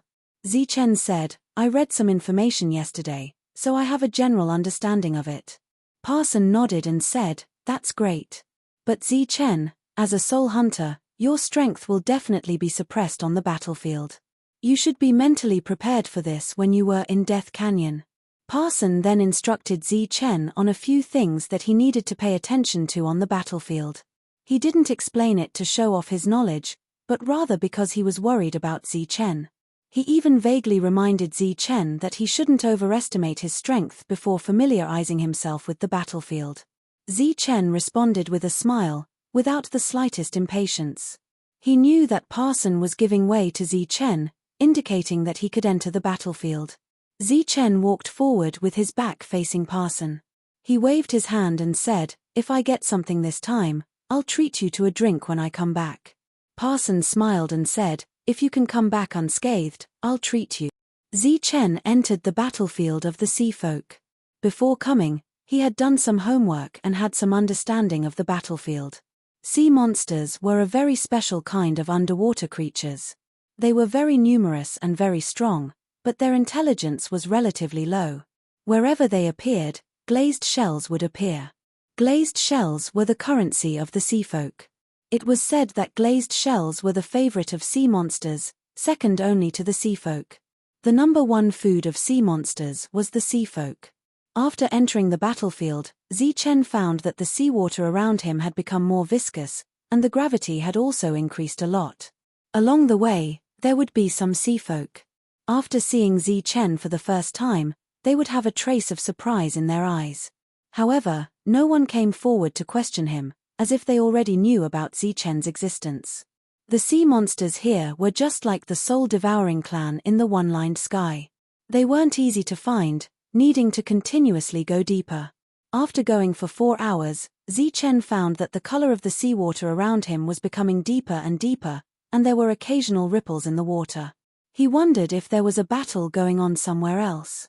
A powerful current suddenly appeared, and Chen felt the pressure around him increase once again. A massive figure quickly approached, charging towards Chen. Chen began to lose control of his body as he followed the flow of the water. The light on his body lit up as he tried to maintain his balance. A ferocious sea monster charged towards Chen. In the water, it was like an arrow released from a bow, charging straight towards Chen. The flow of water parted in all directions, not affecting it at all. In fact, it even turned the resistance into a driving force. Chen mobilized his strength and dodged to the side. Like a drunkard, he staggered as he dodged. The sea monster's attack missed, so it turned around and continued to attack Chen. Chen's figure dodged again and again. The light in his hand bloomed, and a light shield appeared. With the light shield, Chen's dodging speed was greatly affected, so he put it away again. At this moment, he almost understood why the soul-devouring clan and the soul-hunting clan allowed the seafolk to remain neutral. It was because in the deep sea, the combat power of the two clans would be greatly reduced. If they encountered the seafolk who could increase their combat power, they would naturally not have the slightest advantage. At this moment, Chen didn't know that in another direction, there was a team looking at him. This is the strength of a 1 versus 9 battle. One of them said, "Leader, is there a mistake?" The one who was referred to as the leader was Quentin. As Parson had personally received Chen, he had led the team to the battlefield in advance.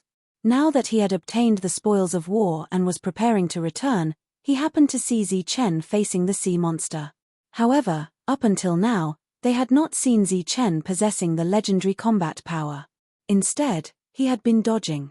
Furthermore, it was an ordinary sea monster. Its combat power was only slightly stronger than the human soul realm.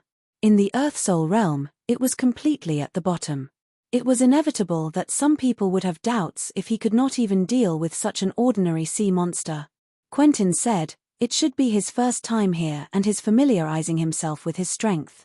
It's possible that his familiarizing himself with his strength, but isn't the time he's taking to familiarize himself with it a little too long?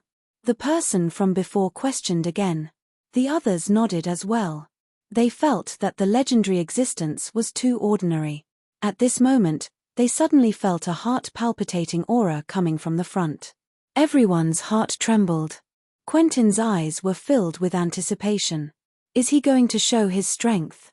On the battlefield, Chen had stabilized himself after dodging many times. The aura on his body surged violently. If I don't deal with you now, I'll be treated as a joke. The sea monster in front of him did not have any intelligence, as the rumors said. It could not sense the dangerous aura and continued to charge towards Chen. Chen's eyes turned cold bit by bit. Light swirled in his hand as if a soul weapon was about to appear. At this moment, a spatial door opened in the sky above their heads, and a person walked out from it. It was a woman. Her face was hazy and could not be seen clearly. However, her almost perfect figure was enough to show that she was an absolute beauty. Chen's expression changed slightly. He had seen her once before. At that time, it was on the battlefield. However, only he could see her.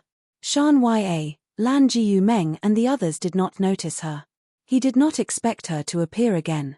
Moreover, she had opened a spatial tunnel at the bottom of the sea. This made Chen wonder if the other party was an expert from the sea race.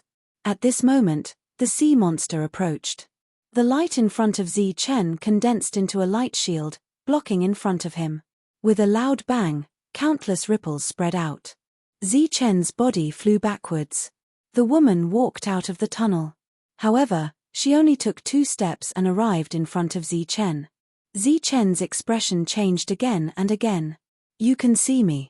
The woman's voice was very pleasant. Who are you? Chen asked in a deep voice.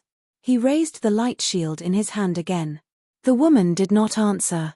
Instead, she asked, Are you ready? Who are you? What do you mean?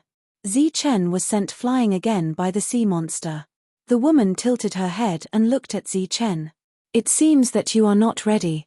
Saying this, the woman retreated. She seemed disappointed.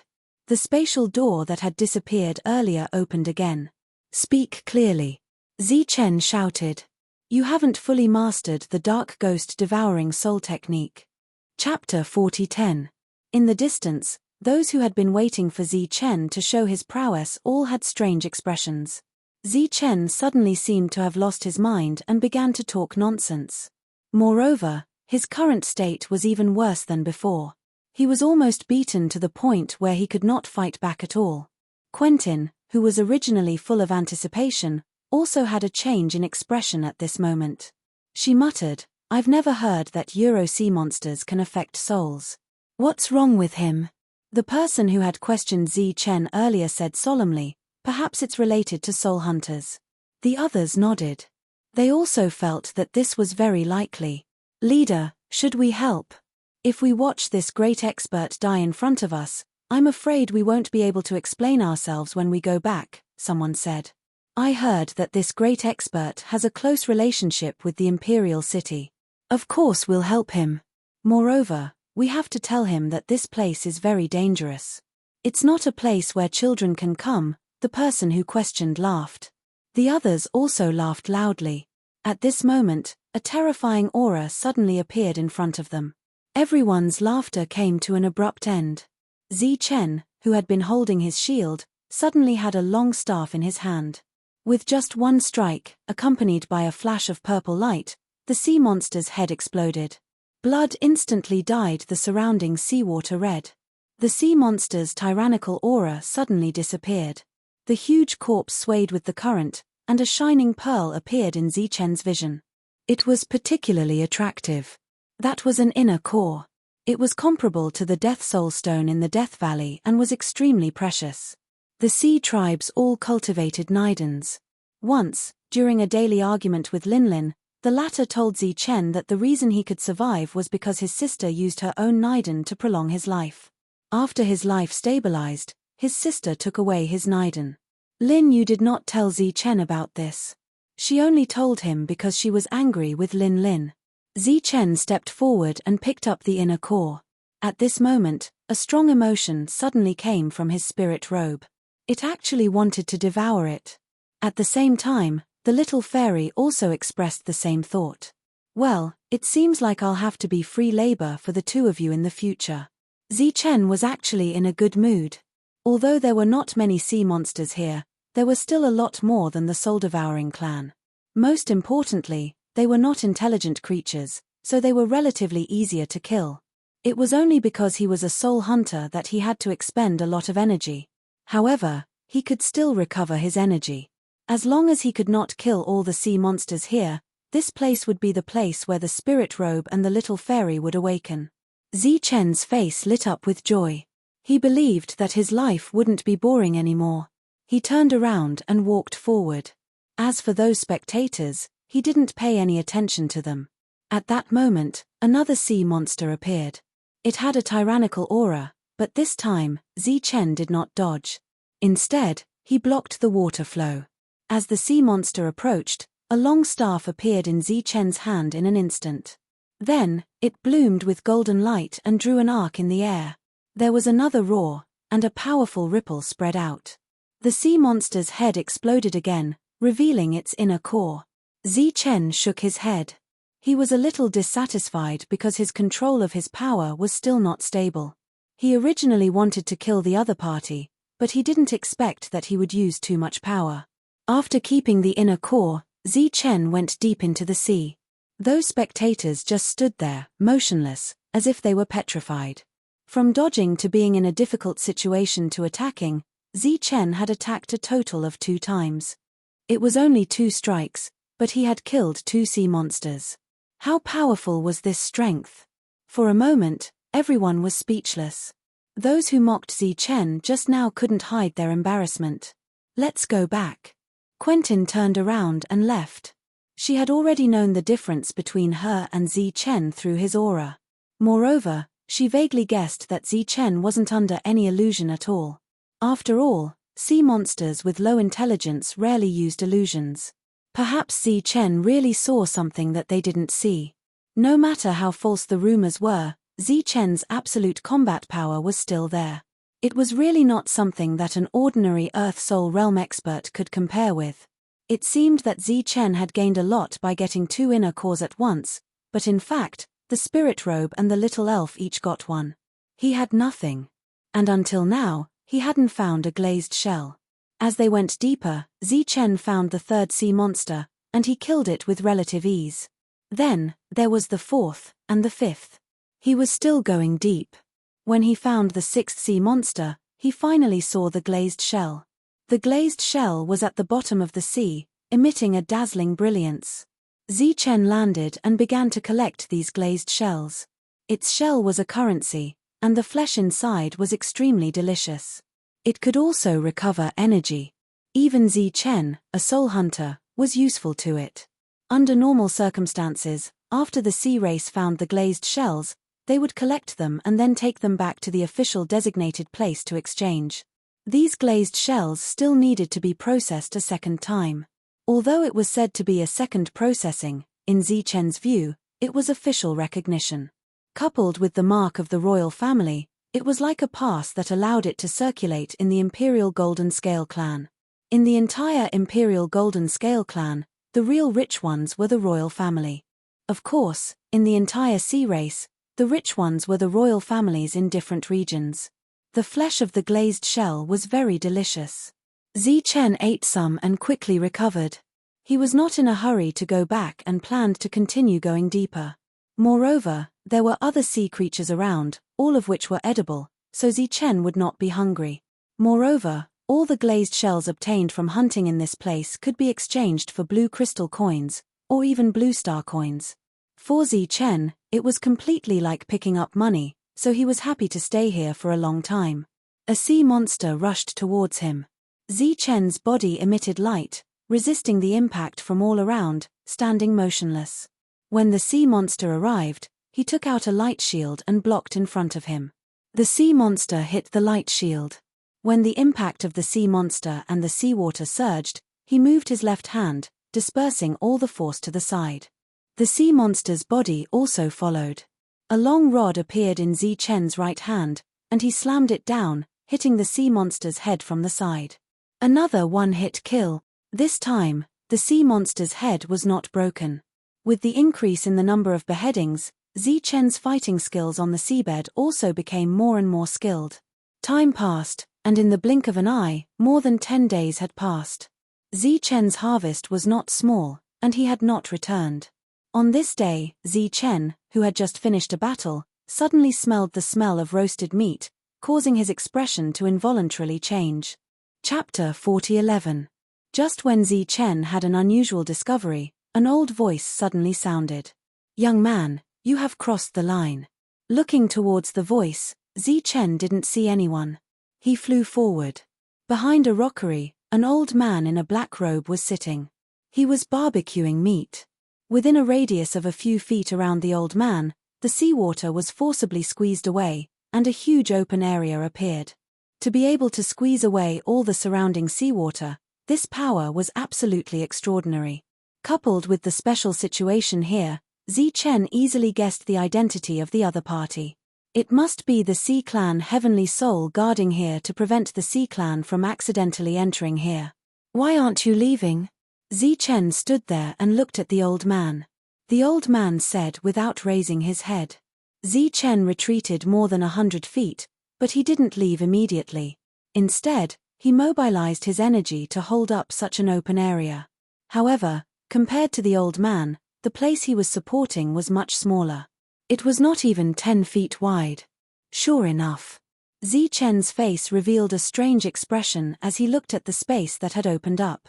His soul force was being drained away. And the speed of this loss was constant. Because the outermost periphery required more tyrannical power, it was also a great test of one's control. The old man was barbecuing meat in front, and Zi Chen didn't disturb him. He happened to be a little hungry, so he sat cross-legged. He took out some glazed shells and made them float in the air in front of him. Then, he took out some jerky. With a wave of his hand, a rootless fire appeared. Chen also began to barbecue things like a professional. Multitasking, the space he held up became unstable, and it suddenly became big and small. In this regard, Chen could only strengthen his control of power. After reaching the Earth Soul realm, he felt that he was strong enough, and his control of power was extremely precise. He didn't expect to find room for growth this time. The glazed shells opened their mouths one by one, revealing the crystal clear shell meat. Chen sprinkled some seasonings on it. His skills in this aspect were still very good. Bursts of fragrance filled the air. "You've got guts. Didn't I tell you to leave?" A strong wind blew, and the space supported by Chen trembled slightly. There was one more person beside him. It was the old man from before. At this moment, he squatted beside Chen and stared at the glazed shell on the fire. "I've eaten a lot of this kind of glazed shell, but it's the first time I've eaten such a fragrant one." The old man was a little envious. Compared to the kid in front of him, his cooking wasn't even considered grilled food. Chen's technique was very skillful, and he had a complete set of seasonings, so the taste of the roasted meat was naturally excellent. Everything was very natural. As soon as the food was cooked, the old man snatched it and ate it without holding back at all. After eating, the old man wiped the grease off his mouth and patted Chen's shoulder. "You're to my liking, so I'll make an exception and allow you to stay here." Chen was a little speechless. If it weren't for the fact that he couldn't defeat the old man, he would have beaten this old man to death. Not only did he eat his food, but he also dared to smear oil on him. The old man glanced at the space supported by Chen and said, "Kid, don't be like a resentful wife. I won't eat your food for free, so I'll give you some pointers." Chen's eyes lit up. This was going to be a profit. The old man coughed softly and said, "Your use of power is too poor." After saying that, the old man disappeared. The expectant expression on Chen's face froze. He wanted to curse. This was called pointers. Unfortunately, he couldn't see any trace of the old man, and his search was fruitless. However, the only good thing was that Chen could continue to stay here. He could cultivate and grow here. Outside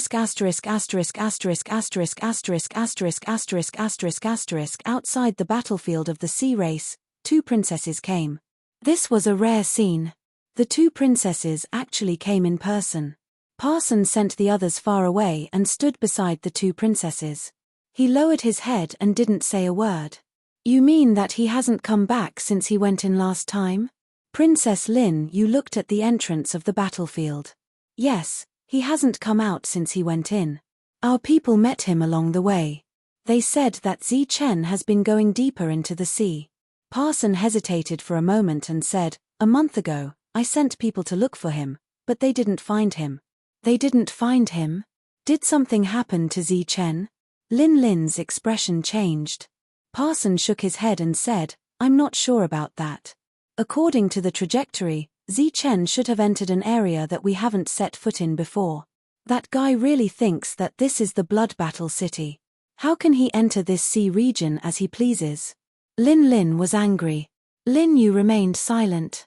After a while, she asked, "Did you ask the Lord in charge of the sea region?" Parson smiled bitterly and said, "No." "Why didn't you ask?" Lin said unhappily. This time, Parson didn't reply directly. Lin Yu naturally knew the reason.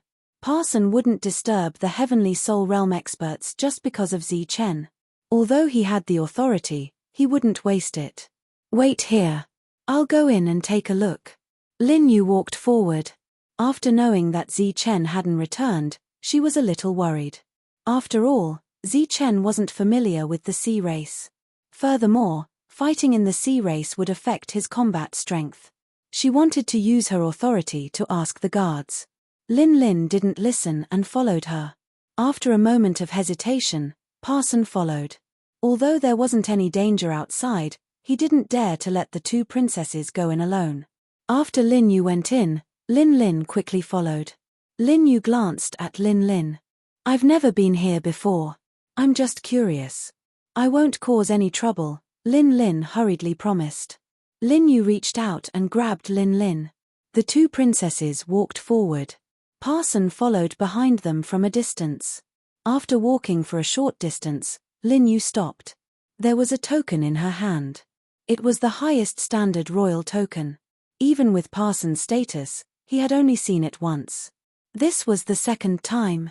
If the royal token represented the imperial family, then this token represented the arrival of the king. Ripples spread out from the imperial medallion of the highest grade, spreading into the distance. After a moment, a figure descended from above. Parson wasn't far away, but he couldn't see the other party's appearance. Every guard was at the heavenly soul realm. The two sides seemed to be communicating. After a moment, the figure disappeared. Lin Yu turned around. Her expression wasn't good. Clearly, she didn't get the result she wanted. Even heavenly souls can't sense him. Where did he go?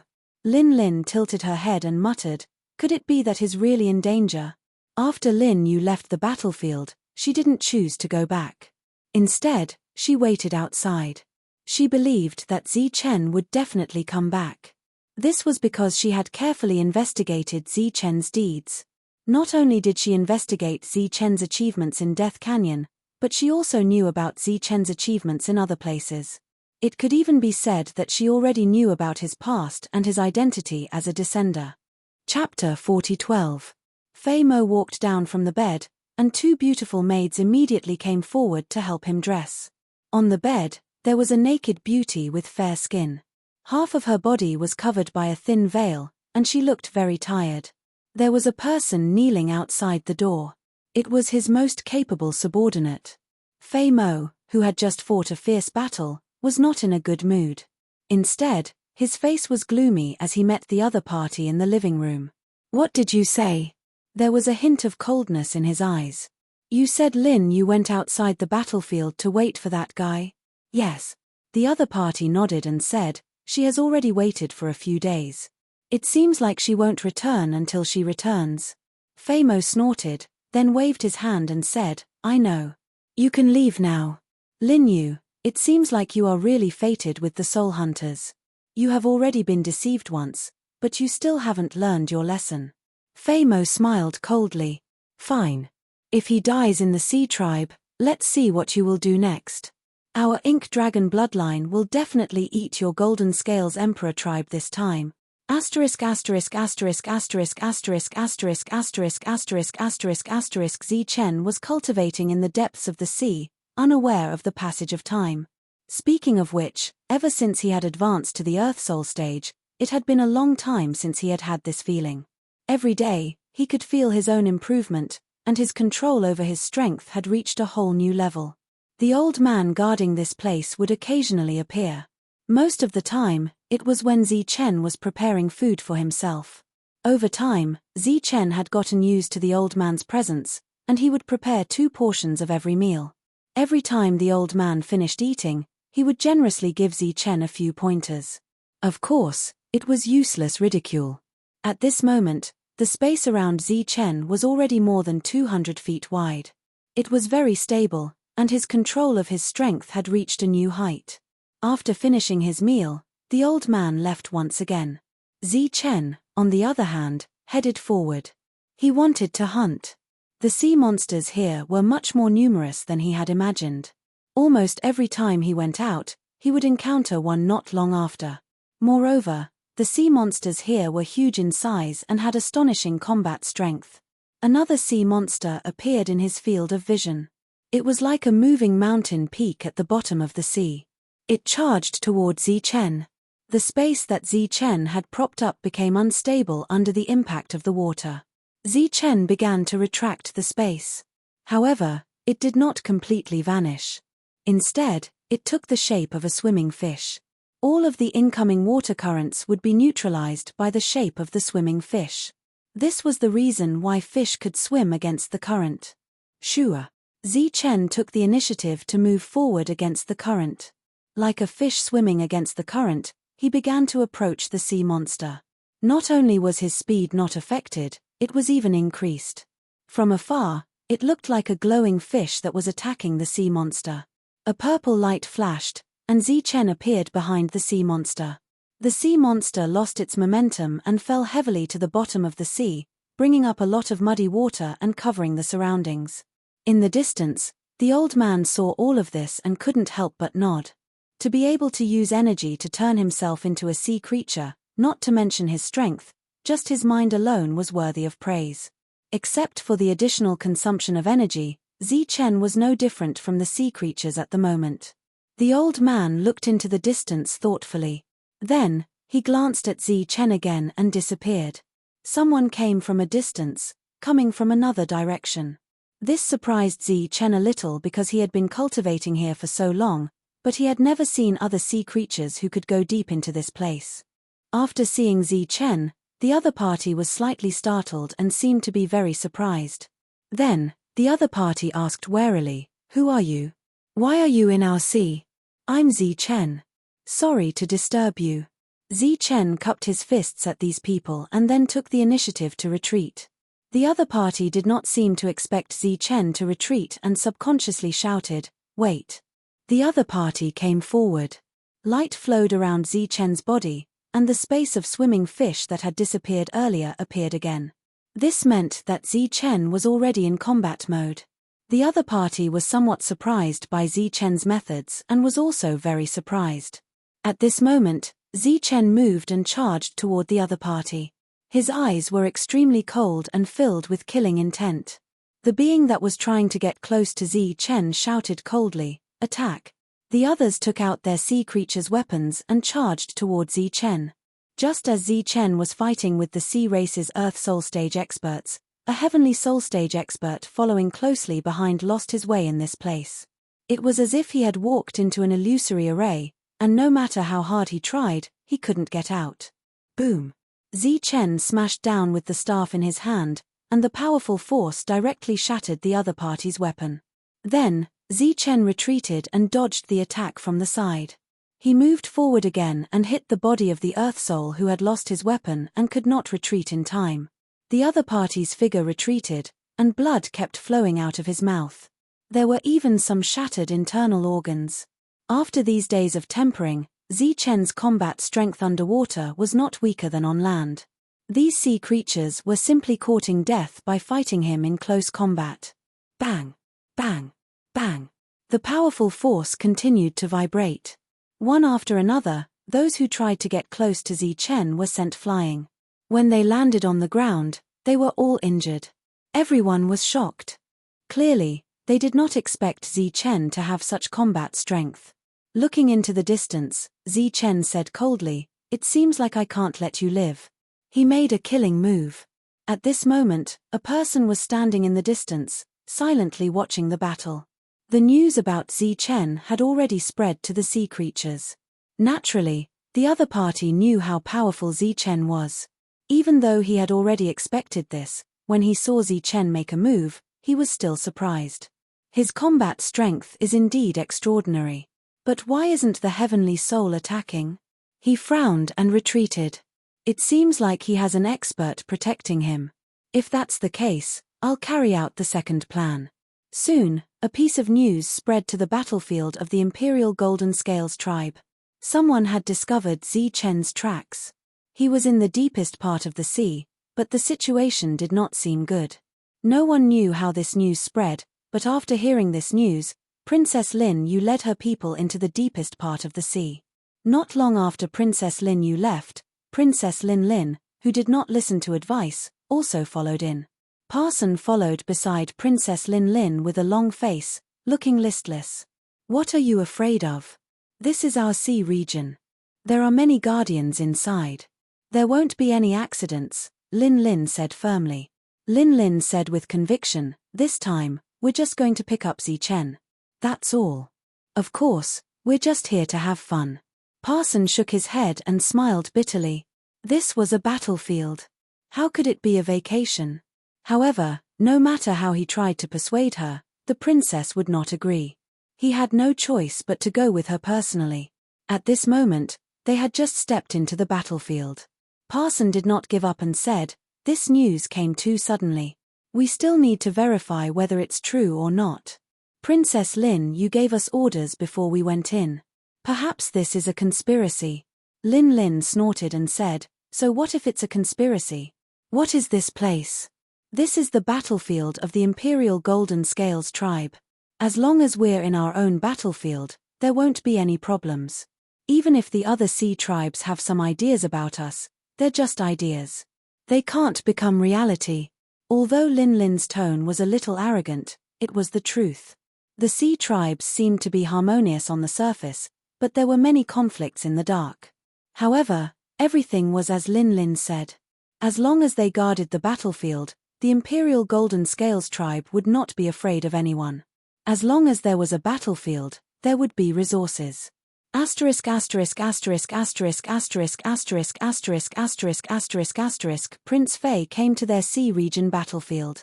The sea region of the Ink Dragon tribe and the Imperial Golden Scales tribe were connected. This time, he was personally guarding the battlefield. After a while, someone came forward.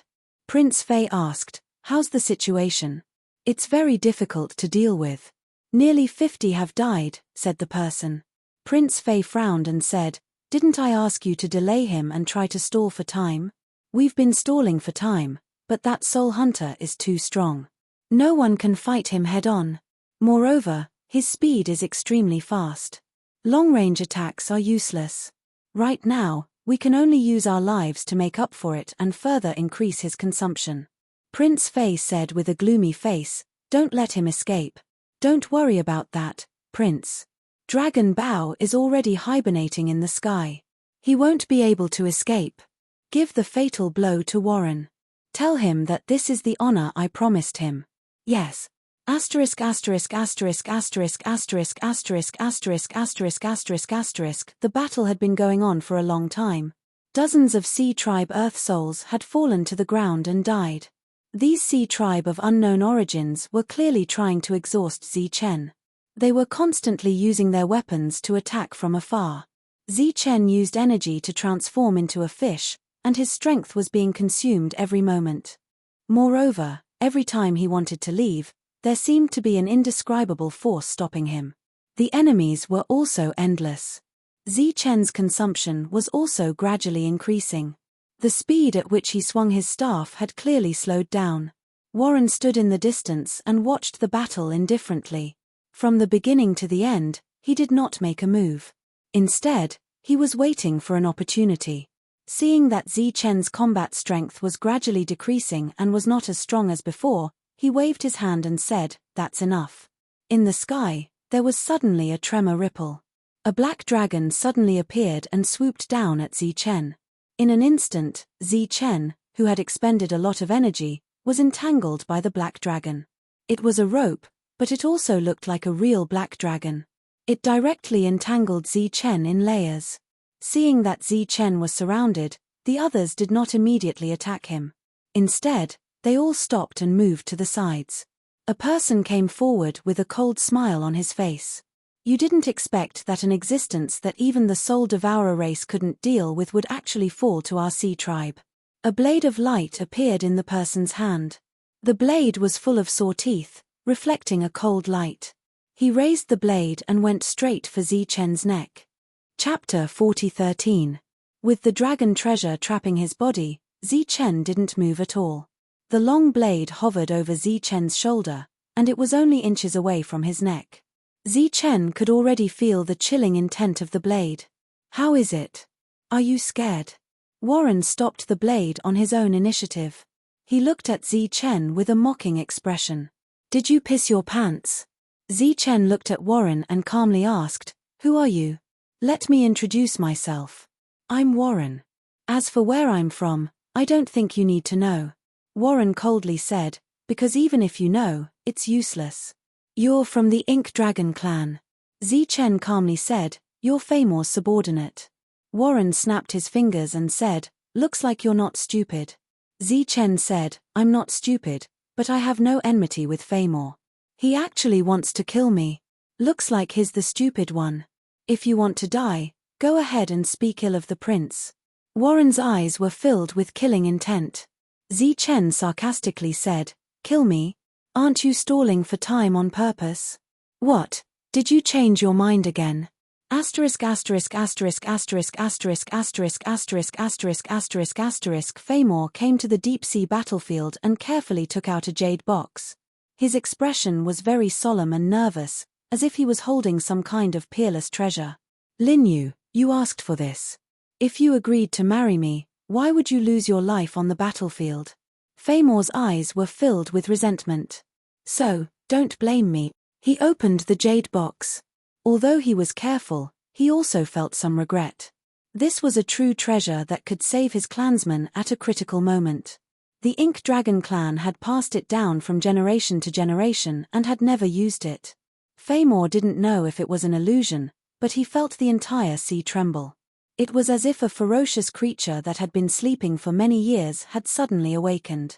Waves of ferocious aura filled the surroundings. After sensing this aura, Famor smiled. His smile contained a hint of malevolence. Ripples appeared in the seawater as it trembled violently. The sea monsters from this area all gathered in this place like a surging torrent. A jade pendant appeared in Famor's hand. He gripped the jade pendant tightly as he stared ahead. These were all the sea monsters that could be gathered in this region of the sea.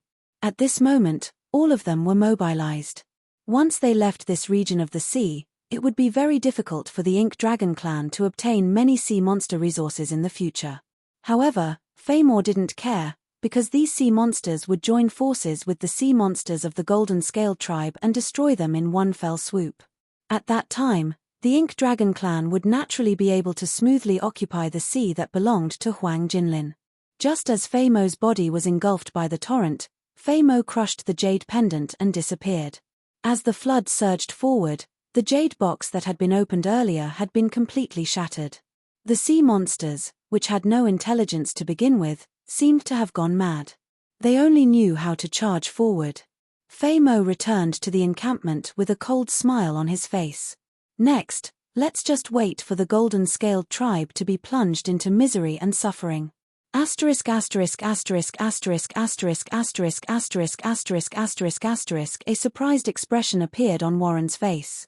You saw through it. Chen said indifferently, your method is too old-fashioned. It's not difficult to see through it. Warren asked curiously, if that's the case, why didn't you stop me? Chen lowered his head and looked at his body. I'm already like this, how can I stop you?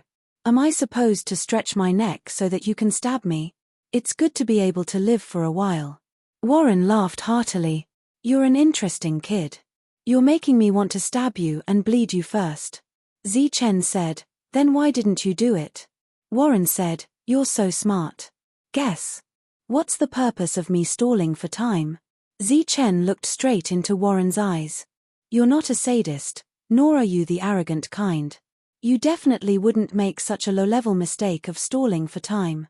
Then, this action must be ordered by someone.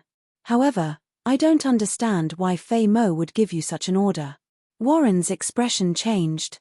Then, why don't you continue with your guess? Is it to kill me personally?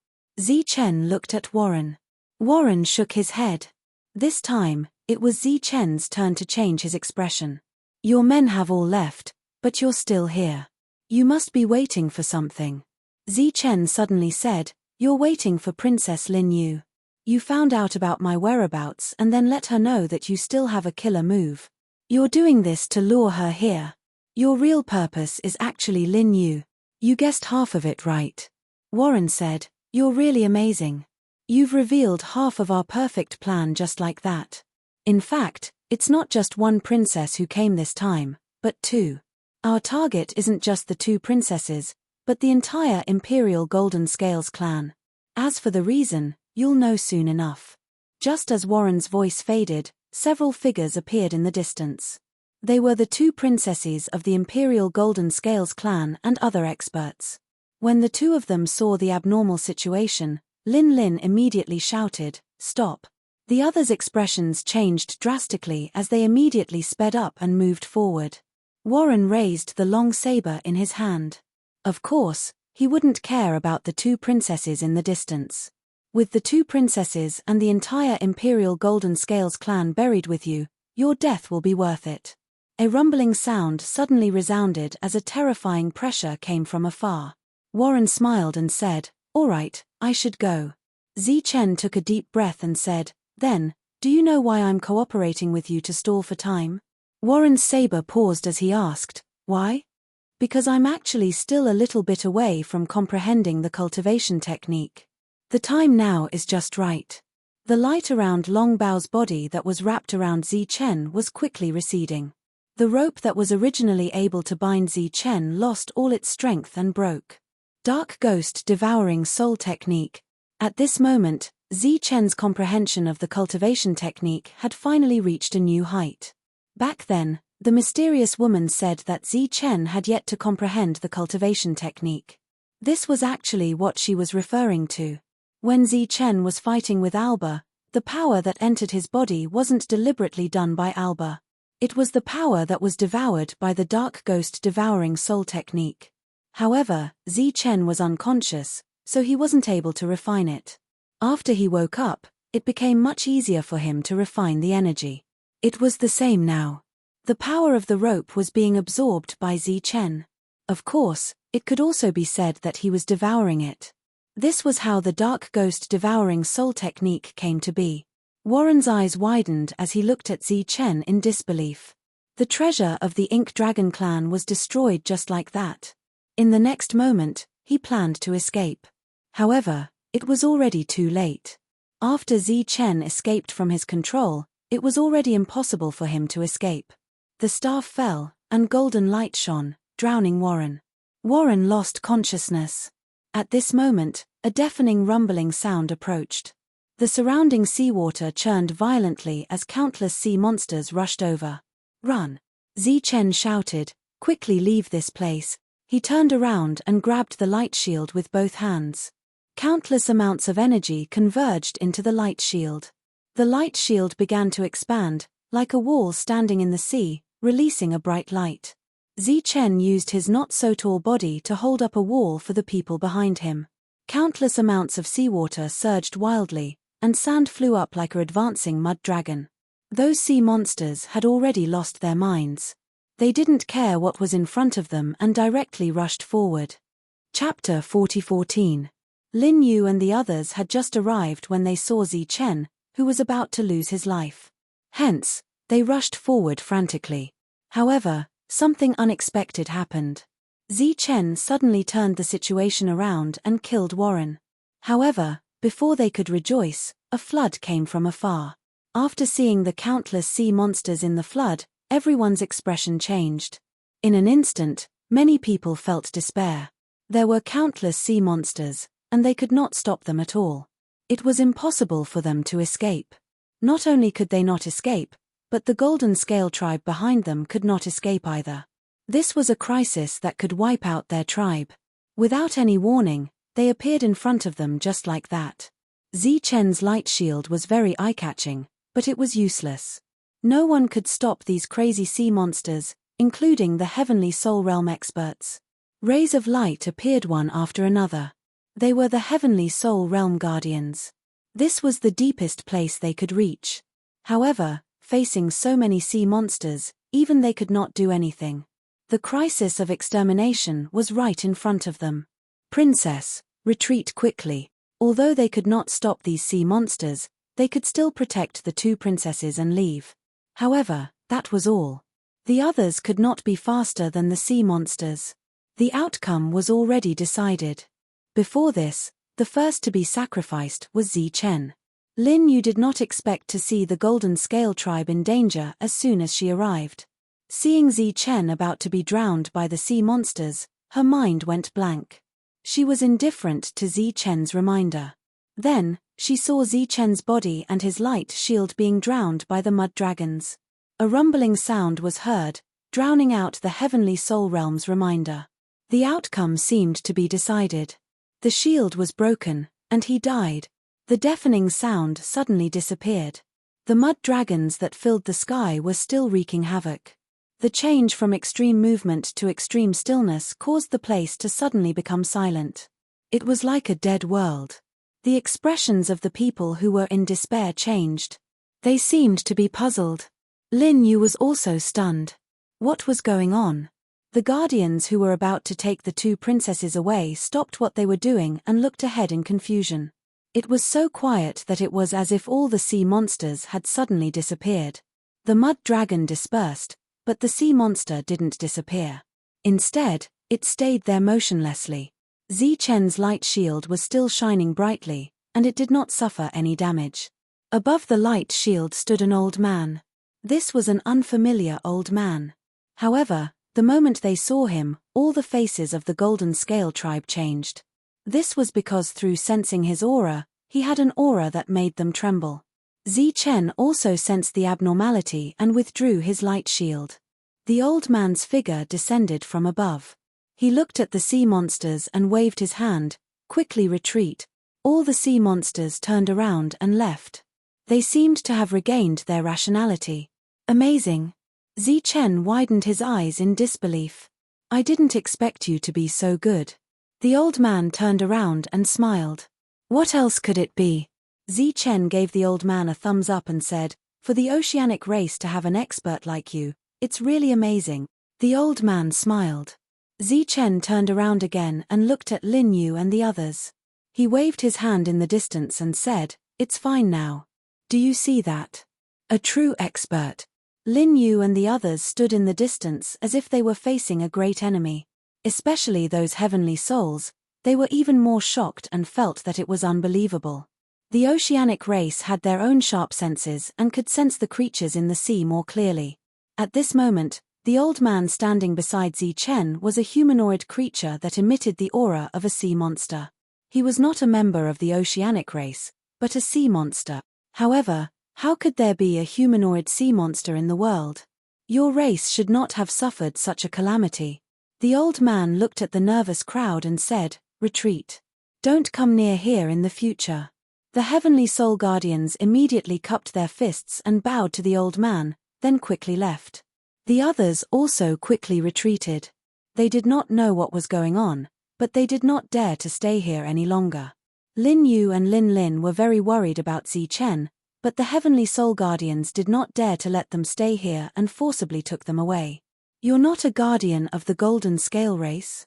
Zichen understood the meaning behind the old man's words and asked in surprise. The old man smiled and said, "Of course not. How can you not be?" Zichen was very confused. The old man smiled and said, "Aren't you smart? Then guess my true identity." Zichen recalled the scene from before and the respectful and fearful expressions of the heavenly soul guardians. His expression suddenly changed. "Could it be that you're a sea monster?" The old man laughed loudly. "You can say that." Zichen suddenly widened his eyes and retreated a few feet. He took out his long rod, and light shone from it. He pointed at the old man and said, "Then what do you want?" The old man said, "I saved you just now." Zichen said, "So what? I killed a lot of sea monsters in front of you before. You saved me because you didn't want me to die so easily, right?" The old man waved his hand and signaled for Zichen to come over and talk. "Your way of thinking is really strange. You really don't blame me?" Zichen was a little skeptical. "If I wanted to kill you, you would have died a few thousand times," the old man said calmly. "This is a battlefield to train, or rather, a battlefield of attrition. Life and death are up to fate." A battlefield of attrition? It was obvious that this was the first time Zichen had heard this term. He was very confused, but he also let down his guard against the old man. Even the heavenly soul guardians were so respectful to him. If the old man really wanted to kill him, he could just move his finger. There was no need for him to go through so much trouble. The old man said, "If there weren't such battlefields of attrition, where else would there be other resources in this world for future generations to cultivate?" World. Zichen sharply realized that the old man was talking about the world, not the sea. "You're really not stupid." The old man sighed. Zichen's expression changed. He said, "You mean that the Death Canyon is also a battlefield of attrition?" "You can say that. After all, there are too many people from the two races." The old man smiled and said, "Of course, it's also because there is an irreconcilable enmity between the two races. Between the two races, there were people dying on the battlefield every day. However, There were also people joining the battlefield every day. Some were born, and some were killed. It was like the cycle of birth, old age, sickness, and death in the secular world. If everyone in the world existed, then the resources of this world would indeed decrease until they were completely exhausted. If that's the case, why don't you help your people? Zichen looked at the old man and said, if you help your people destroy the sea race, won't there be no more wars? The old man said, what about the future? For resources, there will be a war sooner or later. If that's the case, why should I interfere? Furthermore, every world has its own rules. I'm sure you're very clear about this. Even if you're the ruler of this world, you still have to follow some rules. If there are no more sea race in this world and only the sea demons are left, or if there are no more soul devourers and only the soul hunters are left, what do you think will happen? Zichen said, why do we have to fight? Why don't we go to a higher and farther place? Just like the Tianwu world where Zichen was from, after reaching a limit, Zichen came to the Saint Spirit world. This way, there would be fewer conflicts. The old man suddenly patted Zichen's shoulder and said, we thought so too, but we failed again and again. So, we've been waiting for the fated person to succeed. The fated person? Zichen was puzzled. That's right. The fated person. The old man smiled and then said with some regret, it's just that we've waited for many years, but that person has never come. Suddenly, the old man looked at Zichen. If you had the chance, would you help us? Me? How would I help? Zichen was puzzled. I'm just making an example. Don't be so nervous. The old man stood up and said, actually, I'm not a member of the sea monster clan. Or rather, not all of them. Zichen looked at the old man in confusion. Chapter 40:15. Lin Yu and Lin Lin were taken away by the heavenly soul guardians. They were forcefully taken away, and no one was allowed to object. That existence was able to command all the sea monsters, and it was already extraordinary.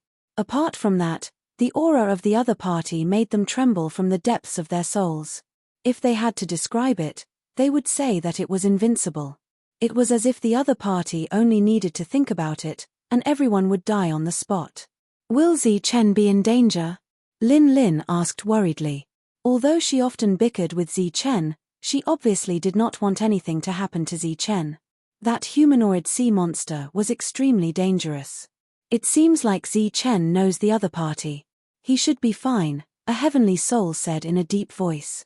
A heavenly soul said in a deep voice, fortunately, he stopped the sea monster this time. Otherwise, our Golden Scale clan would definitely have been destroyed. Everyone nodded. Even when they thought about it now, they still felt a lingering fear in their hearts. A crisis that could wipe out a tribe had suddenly appeared without any warning. However, it also ended very quickly. Perhaps to the Golden Scale tribe, it was just a false alarm, but to those who had experienced it personally, it was a new lease on life. Who is that person? Lin Yu asked doubtfully. From what we know, even heavenly soul sea monsters do not have much intelligence. It's impossible for them to transform into human form. Why would a humanoid sea monster appear in this sea? The others were also puzzled, including the guardians. At that moment, a ray of light appeared and landed in front of everyone. It was an old man. His name was Wayne, and he owned a pub. It was very remote, and the drinks were not expensive. His business was good, and many people affectionately called him Old Wayne. Following Old Wayne's appearance, the heavenly souls bowed to him. Parson was slightly stunned, but he also bowed. The other earth souls did not recognize Old Wayne, but when they saw the heavenly souls bowing, they naturally bowed as well. Your grandpa Wayne? Lin Yu looked at Old Wayne in disbelief. Old Wayne nodded. As a heavenly soul, he did not need to bow to the two princesses. We haven't seen each other for many years. I didn't expect the two of you to have grown up so much. Lin Lin didn't know Old Wayne because she didn't have any memories of him, so she was very confused. Old Wayne was obviously not here to reminisce about the past.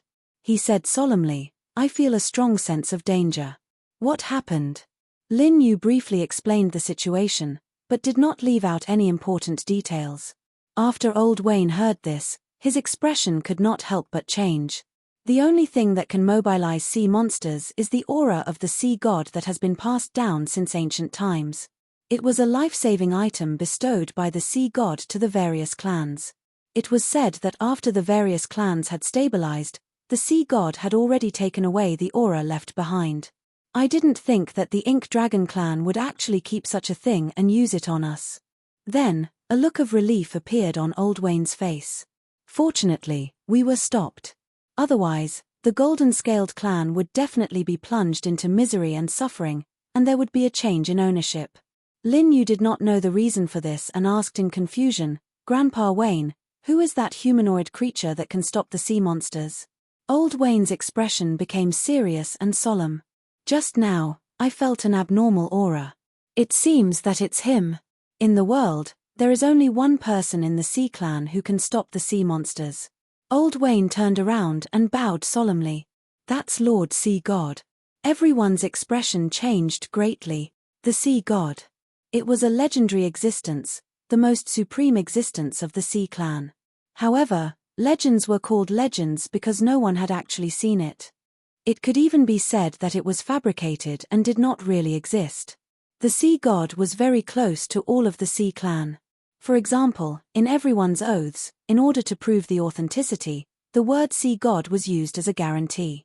However, it was extremely far away because no one had actually seen the Sea God. This included many of the Sea Clan. They only thought that the Sea God was just a belief and did not really exist. He could be by people's side, but he could also be very far away from them. This was a belief. Unexpectedly, the belief came true and the Sea God appeared. He was not holding a divine weapon and shining with divine light like a god of war that could not be looked at directly as they had imagined. Instead, he was an old man. Everyone turned around and bowed in the direction of the old man. They were sincere and respectful. Zichen looked at the old man in front of him in shock. Even though he had not been in the Sea Clan for long, he had heard of the legends of the Sea God. "Why? Are you very surprised? Do you think there are no gods in the world?" Old Man Sea God looked at Zichen. Zichen shook his head and said, "There are no gods in the world, but there are gods." Old Man Sea God said, "A race that dares to call themselves gods doesn't seem weak." Zichen said, "Perhaps they are not as strong as your Sea Clan people. The gods are very powerful, but there are also many weak existences among them. Their average combat strength is not comparable to these sea monsters. If you still want to cultivate, you can continue to stay here. If you don't want to, you can leave." Old Man Sea God glanced at Zichen with an inexplicable gaze. Since he had seen the person and encountered the danger, it was time for him to leave. As for what the future would be like, who knew? But from the looks of it, his temperament was still good. Old Man Sea God's figure disappeared. At this moment, Zichen had a vague idea of the old man's realm. The legendary sea god might be the Saint Spirit Realm's sacred venerate. Zichen walked forward. Lin Yu and the others had come for him and had almost encountered a genocide. He naturally had to go and take a look. To Zichen's surprise, Old Wayne, who was suspected to be a heavenly soul, was also there. The other party was obviously a true heavenly soul. When Old Wayne saw Zichen, he nodded slightly at him. "Is that person really the sea god?" Before Zichen could speak, Lin Lin stepped forward and asked. "He said that everyone calls him the sea god, but I don't know if that's the case." Zichen did not deny it. The others were shocked. At the same time, they felt lucky to be able to see the real sea god. "Amazing, Zichen. You even know the sea god." Lin Lin jumped up and patted Zichen's shoulder. She said excitedly, "Did the sea god give you any treasures?" Zichen shook his head. "What about the sea god's aura? That's something that can mobilize all the sea monsters. Did he give it to you?" Lin Lin asked again. Zichen continued to shake his head. Lin Lin said unhappily, "You're friends with the sea god. Why didn't you get anything?" Zichen was a little speechless. Lin Yu stepped forward and resolved the problem for him. Zichen told Lin Yu that he planned to continue cultivating. Furthermore, this place was very special. Even heavenly souls could not sense it. It was an excellent place to cultivate. Lin Yu did not stop him. She only told him to be careful. Then, everyone left. His dark ghost devouring technique had improved a lot. Next, Zichen needed to cultivate the ghost holy talisman. Zichen's ghost holy talisman was not of a high grade. However, as the number of holy talismans decreased, its grade kept increasing. Its power also became stronger. Zichen had always felt that the ghost holy talisman and the dark ghost devouring technique seemed to have some kind of hidden connection. Therefore, he wanted to see what kind of changes would happen when the ghost holy talisman reached the final stage of its growth. Lin Yu left the battlefield and returned to the royal family. She told the king what she had seen. The power of extermination was not to be underestimated. The ink dragons are still unwilling to give up. Fortunately, the sea god appeared. Otherwise, we would be in trouble. The king was relieved that the danger had been averted. However, his expression did not change much. He knew some secrets. It was impossible for such an unreasonable danger to appear. The only thing that the king did not understand was why Zichen was with the sea god. The king looked at Lin Yu and asked, "You said that Zichen and the sea god know each other? They have known each other for a long time. However, they don't know each other's true identity." Lin Yu had asked Zichen about this matter. Zichen did not hide it and told her how he met the sea god. The sea god never appeared. Why was Zichen able to meet her? If it was a coincidence, then there were so many powerhouses of the sea tribe. The probability of coincidence was not as high as Zichen's. This was the focus of the king's attention. The king even guessed that the sea god's appearance might be because of Zichen. Or rather, he also wanted to see this unique soul hunter.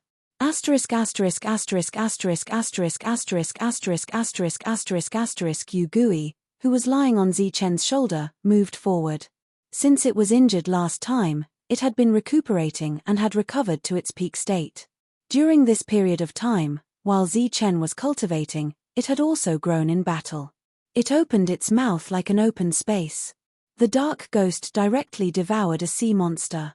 Its devouring ability was still effective here. On the other side, 3 holy talismans appeared in Zichen's hand. It was the ghost spirit. Now that it had fused into 3, its power had become even stronger. The holy talisman exploded, and the ghost spirit appeared. The dark ghost suddenly looked at the ghost spirit, its eyes flashing. The ghost spirit did not seem to have any intelligence. It did not notice the dark ghost's gaze and directly attacked the sea monster. The sea monster began to roll, and the water rushed. After a while, the surrounding sea returned to calm, and the sea monster became an intact corpse. At the same time, a ball of pure soul power arrived in front of Zichen and entered his body. This was Zichen's cultivation. Time passed, and Zichen cultivated here for a long time. With these powerful sea monsters as practice, his ghost spirit holy talisman improved very quickly. 3, 2. When he reached the last one, even if there was no feeling of time passing here, Zichen still felt that it took a long time. The last ghost spirit holy talisman was formed, but it was no longer in the form of a holy talisman. A real ghost spirit beast. It was like the dark ghost that had turned from a spell into a physical body. Its body exuded a black light, and a powerful aura surged around it. At this moment, the dark ghost suddenly appeared and flew towards the ghost spirit. The two were entangled, and it was unknown whether they were devouring each other or fusing with each other. Zichen looked at this scene in shock. Chapter 40:16. Famor returned to the Ink Dragon clan and patiently waited for the good news. During this time, he was so excited that the flames in his body started to burn. Thus, he returned to his palace to extinguish the fire. Just as he walked out, he received a piece of news that made his whole body turn cold. For some unknown reason, all of the sea monsters had returned. How is this possible? Famor found it hard to believe. He had used the power and aura of the sea god this time. That was the item that the Ink Dragon clan used to protect their clan's fate.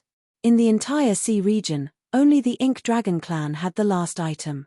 He thought that he could destroy the Golden Scale clan this time, but who knew that he would fail again? The king of the Ink Dragon clan was furious because of this and summoned Famor. Asterisk asterisk asterisk asterisk asterisk asterisk asterisk asterisk asterisk asterisk. After Lin Yu returned, she began to cultivate wholeheartedly. She was no longer worried about Zichen's safety. Lin would come over from time to time. When she saw her unhappy sister, she would grumble about why that heartless bastard was not back yet. Everything was peaceful in the sea race. Old Wayne returned to the tavern and dozed off all day. His little disciple was very diligent, but he was a little depressed because Polly had not come for a long time. Asterisk asterisk asterisk asterisk asterisk asterisk asterisk asterisk asterisk asterisk. In the Death Canyon, everything returned to normal. The battle between the two clans continued, and both sides suffered casualties. However, Zichen's deeds were still legendary. He had killed 9 of the top 10 talents of the Soul Devourer clan by himself. He was almost regarded as a legend in the Earth Soul realm. Yarrow Yi walked back from the battlefield. His skin was darker, and his temperament was more stable. Yarrow Yi, who originally wanted to compete with Zichen, no longer had this thought.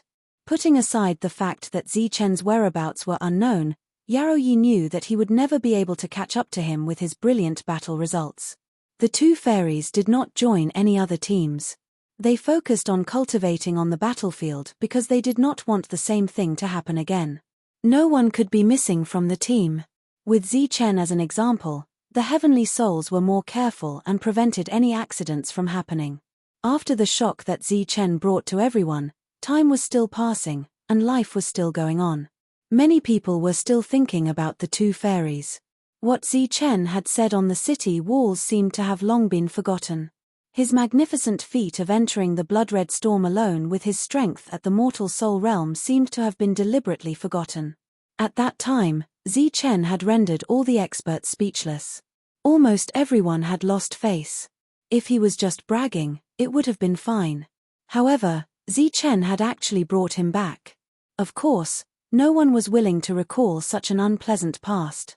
At the entrance of the two fairies, there had been a few more outstanding young men from influential families recently, and they had begun to pursue the two fairies.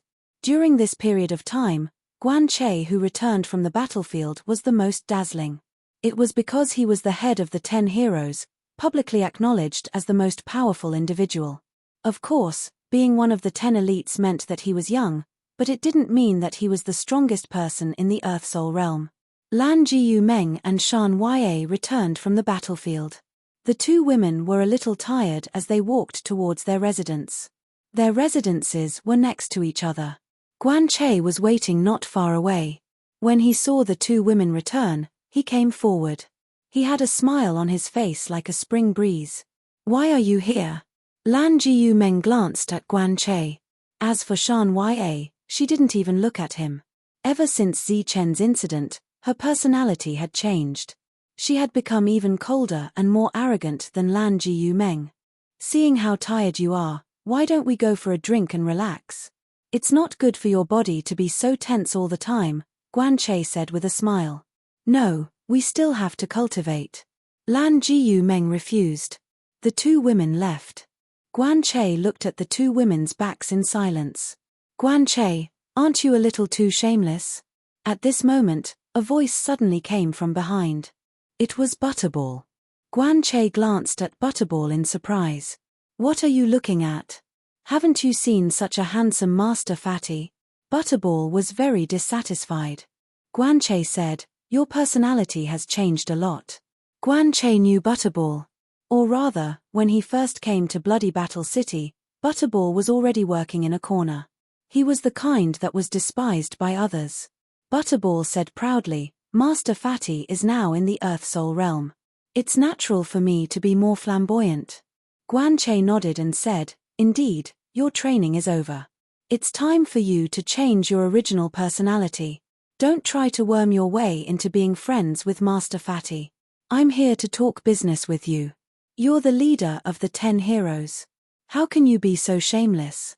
You're the greatest shame among the 10 heroes. Fortunately, Yun Zhen and I didn't compete for the 10 heroes. Otherwise, how can we face the two of them again?" Butterball was obviously not afraid of Guan Che. He spoke very rudely, but Guan Che was not angry at all. He said casually, it's important to remember old friends, but we also have to look forward. We can't always live in the shadow of the past. That's very painful. Easy for you to say. Aren't you just looting a burning house? Why? Do you think this is the time when their hearts are at their weakest? Do you think you can take advantage of it? Butterball sneered. Let me tell you, you're wrong. This is the time when they're at their strongest. As one of the 10 heroes, it's best if you don't have any ideas. Be careful not to be beaten into a pig's face. Guanche glanced at Butterball and then sized him up. What do you know? Butterball snorted. I don't know, but I know one thing. If you really have the ability, go and kill a few of the 10 heroes of the Soul Devourer clan. I don't ask you to kill 9 of them, but you just need to kill 5 of them. Anyway, the new 10 heroes have already appeared. I'll kill the 10 heroes. Don't worry. Guanche smiled faintly and said, it's just that I feel that the 2 fairies aren't in a good state. They really do need to relax. Butterball was about to mock him when suddenly, a ripple appeared in the sky. A door appeared in the ripple, and a young man walked out from the door. The gate of the sky has opened. The child of the sky will appear. The fated one will receive the title of Child of the Sky. The young man's voice was clearly transmitted to everyone's ears, but many people's faces revealed puzzled expressions. Child of the Sky? What was that? Guanche's expression changed, and then a look of joy appeared on his face. Suddenly, a figure of light appeared silently. It was Shan Ya. She looked up at the sky, at the young man. The young man lowered his head and glanced at Shan Ya. A mocking smile flashed across his lips. Lan Jiu Meng appeared in front of Shan Ya. Seeing her change of expression, she asked, "What happened?" It's you, isn't it?" Shan Ya pointed at the sky and said angrily, "It's all you're doing. You're the one who harmed Zichen, aren't you?" The expressions of the caretaker and the fatty both changed. Shan Ya knew him. The young man in the sky smiled again, then turned and entered the gate of the sky. In the next moment, the gate of the sky disappeared. Several figures appeared beside Shan Ya. They were all heavenly souls. They had seen Shan Ya's actions. Obviously, the 2 of them knew each other. In the sea, Zichen looked ahead in shock. There was a small beast there. Chapter 40:17. Zichen looked at the little beast in front of him, feeling a familiar yet strange feeling in his heart. It was the product of the fusion of a ghost and a ghost spirit. The little beast blinked at Zichen, its eyes full of intelligence. The next moment, it landed on Zichen's shoulder silently, as if it had teleported. Zichen stretched out his hand, and the little beast landed on his palm, seeming to be very intimate with him. Zichen looked at it. "You are a ghost spirit and also a ghost. Since you are the combination of the 2, then from now on, I will call you Ghost." The little beast seemed to be very satisfied with this name, jumping in Zichen's palm. A ripple appeared in front of Zichen, turning into a passage, and a woman walked out of the passage. This was the 3rd time Zichen had seen her. Ghost jumped on Zichen's shoulder and looked back at the woman, its intelligent eyes full of vigilance. The woman's gaze fell on Ghost, and there was a strange look in her eyes. Then, she looked at Zichen and said, "It seems that you are prepared." "Prepared for what?" Zichen asked. "Do you want the follow-up of the ghost-devouring soul technique?" the woman asked. Zichen's expression changed. This was what he wanted the most. "You know where the technique is?" "Of course, but the premise is that you have to be prepared," the woman said. "I have been prepared for a long time," Zichen said repeatedly. He had been in this world for too long, but he had not found any clues. Today was the closest he had been to news. "No, you are not ready yet," the woman said. "For example, you have not said goodbye to the others." "Goodbye?" Zichen was a little confused. It is very difficult to get the ghost-devouring soul technique, and the possibility of death is high, so you need to say goodbye. The woman approached Zichen, and in such a close situation, Zichen subconsciously bent back. The posture of the 2 was a little ambiguous. She looked straight at Zichen. "That's right. You need to say goodbye one last time." The woman reached out and stroked Zichen's cheek, plucking a strand of hair from his head. "Go." After saying goodbye, You should be ready. After saying that, the woman disappeared with the strand of hair. The soul-devouring clan had never found Zichen's body, and they had never given up. Because if he was alive, he wanted to see him. If he was dead, he wanted to see his corpse.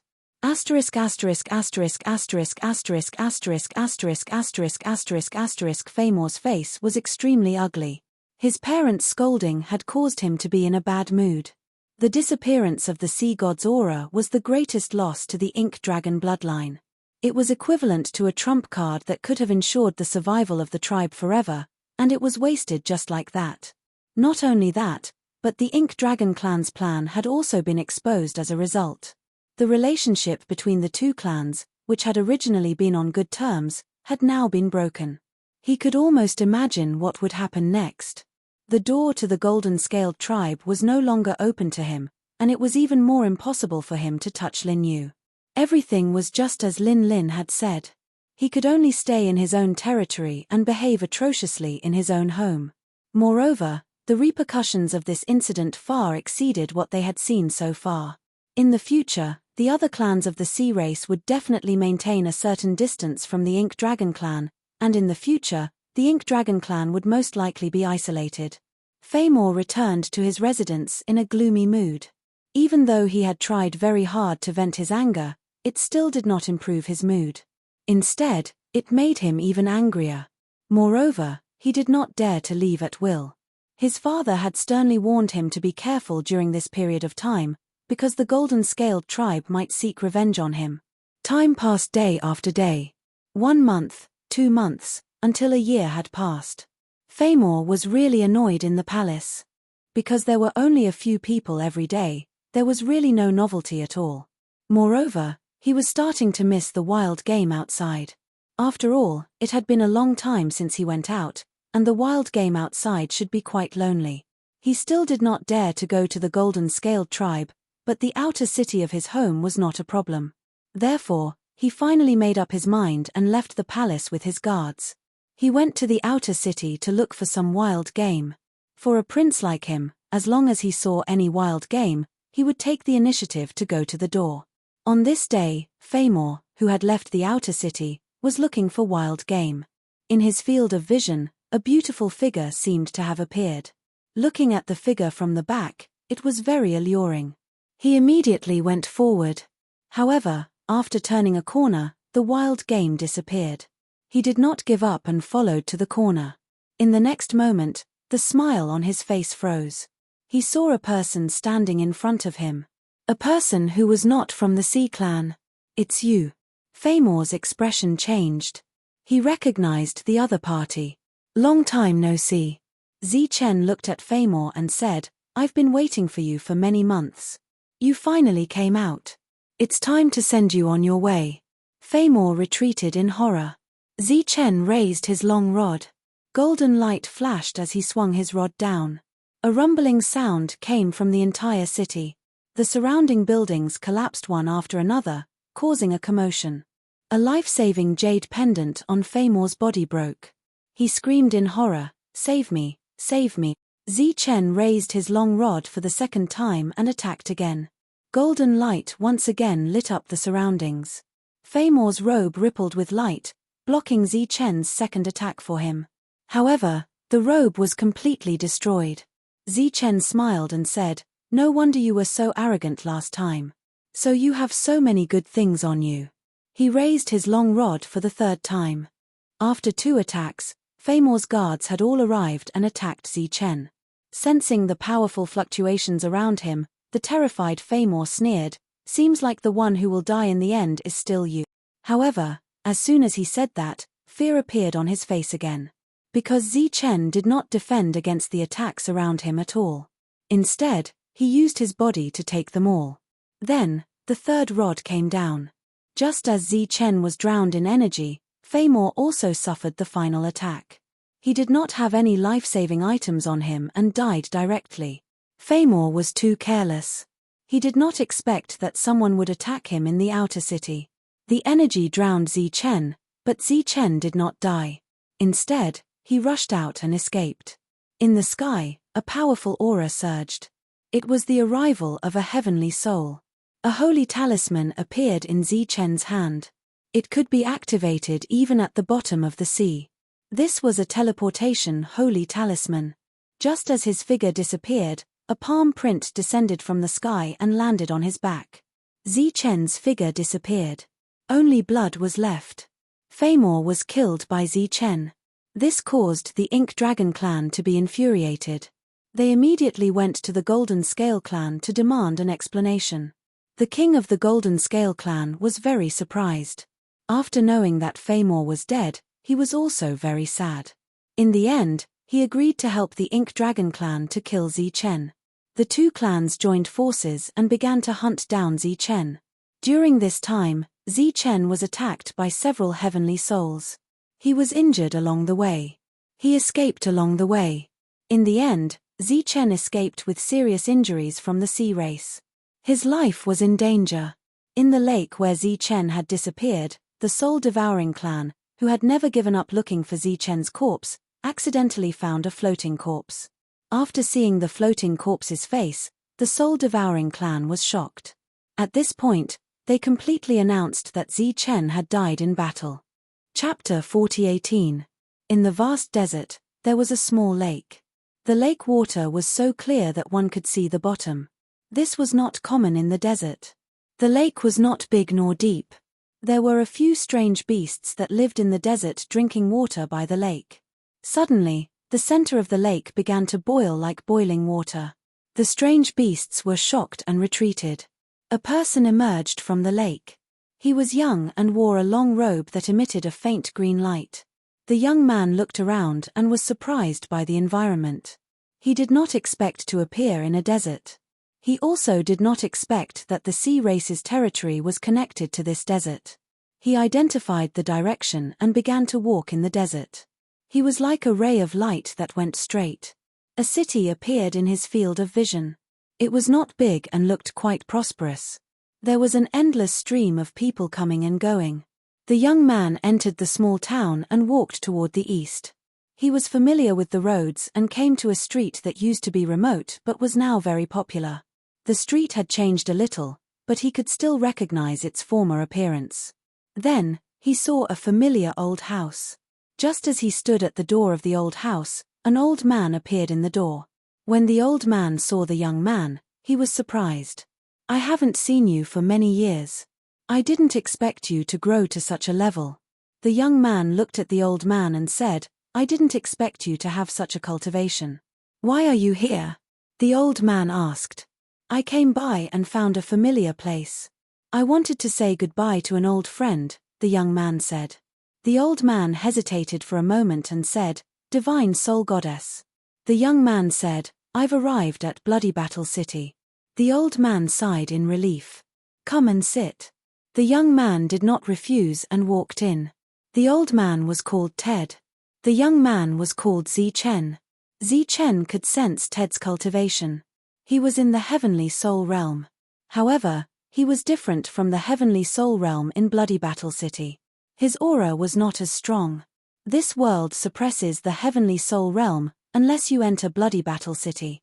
The old man said, "But once you enter Bloody Battle City, it will be difficult to come out again." This was a secret that Zichen did not know. After having a drink with the old man and staying for a night, Zichen left Sandstar City and headed to his next destination. It was a place he had been to before, and it was one of the places he had to go this time. Lan family. The top powerhouses of the Blue Sands continent occupied almost half of the continent, and had extremely deep foundations. Zichen appeared outside the Lan family's mansion. This was the first time he had appeared at the main entrance of the Lan family. His appearance as an uninvited guest alarmed many of the guards. For a moment, everyone stared at Zichen with vigilance. In fact, there were even soul lights flickering on some commanding heights. "Who are you?" The head guard of the human soul realm walked out upon hearing the news and shouted at Zichen. "Zichen. I'm here to look for Lan Rui," Zichen replied calmly. The guard leader said, "The higher-ups of the Lan family are having a meeting. They won't see anyone." Zichen looked into the distance. The Lan family's Grand Array was actually in an activated state. One had to know that a grand array of this level would consume an extremely large number of blue crystal coins every time it was activated.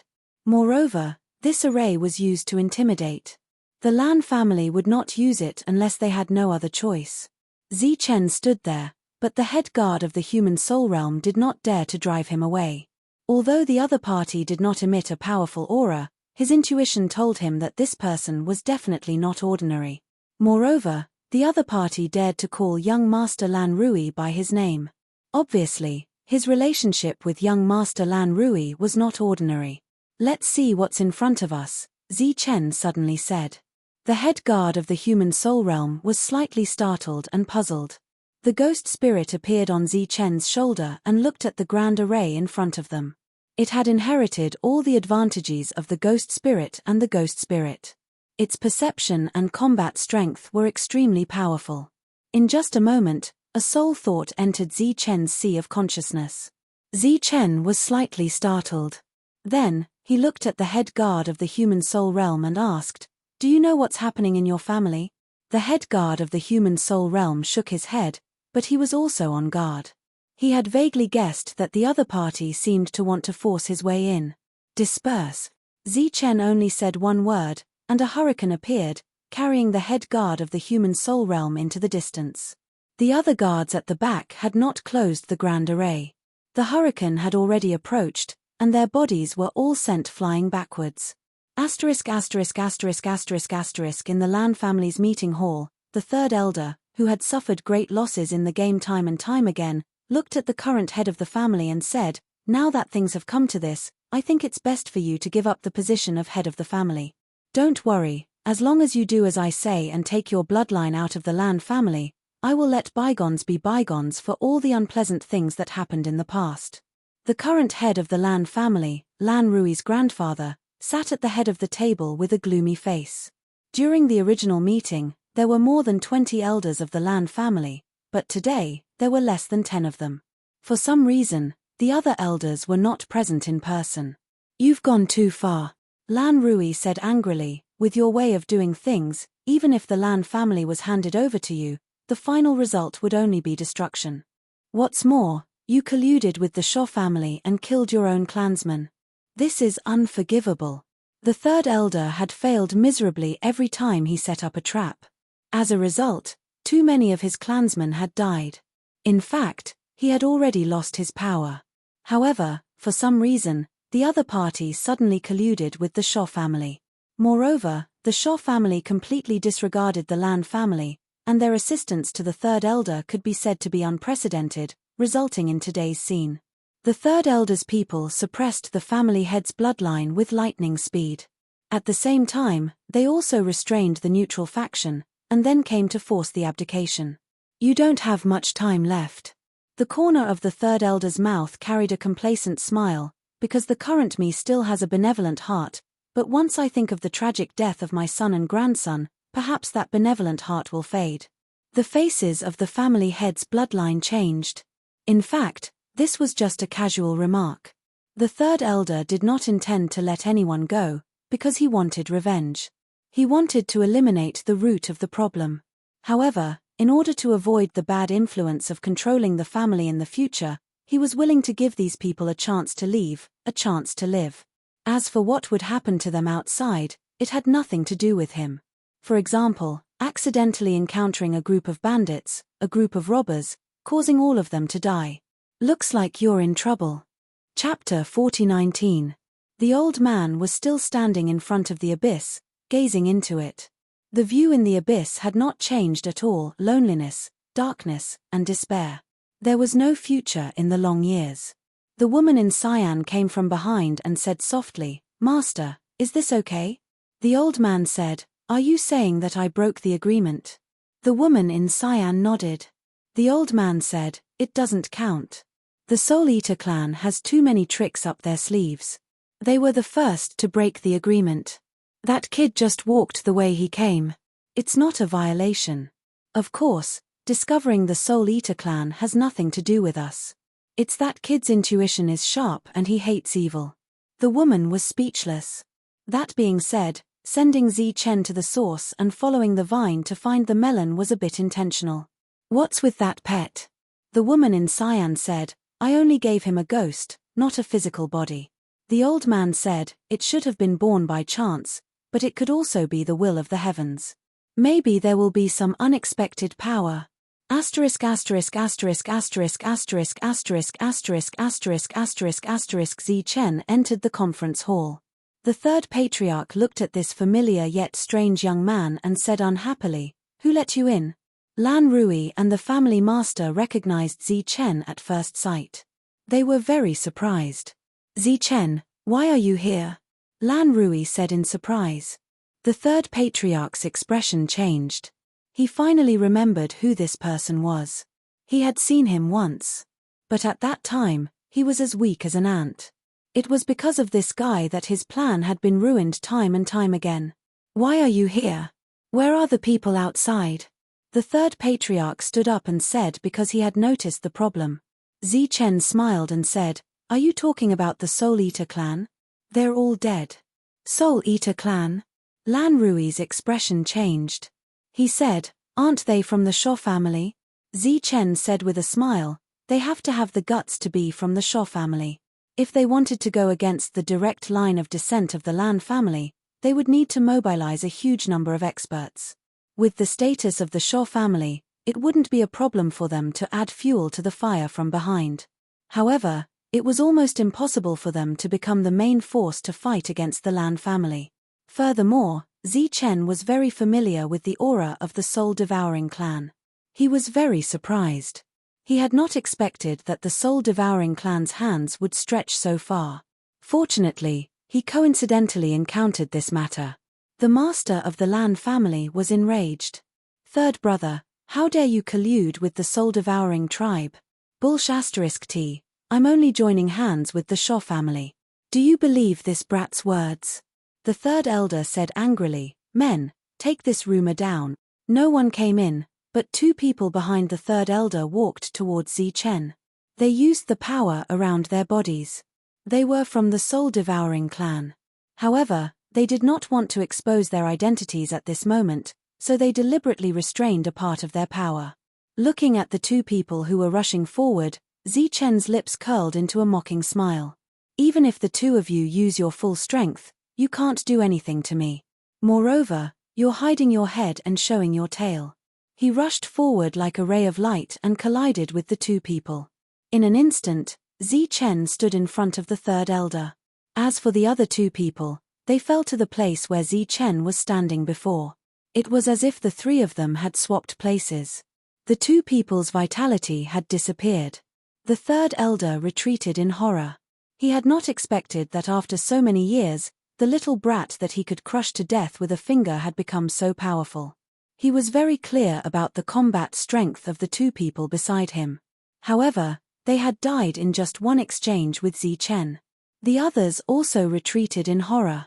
Zi Chen's combat strength had shocked them. In this area, the power of the heavenly soul realm would be suppressed. This was what Ted had told Zi Chen personally. Therefore, under normal circumstances, the heavenly soul realm would not appear. As for Zi Chen, who was at the earth soul realm, he was naturally invincible. A black shadow appeared at the door and came to Zi Chen's side. It was Ghost.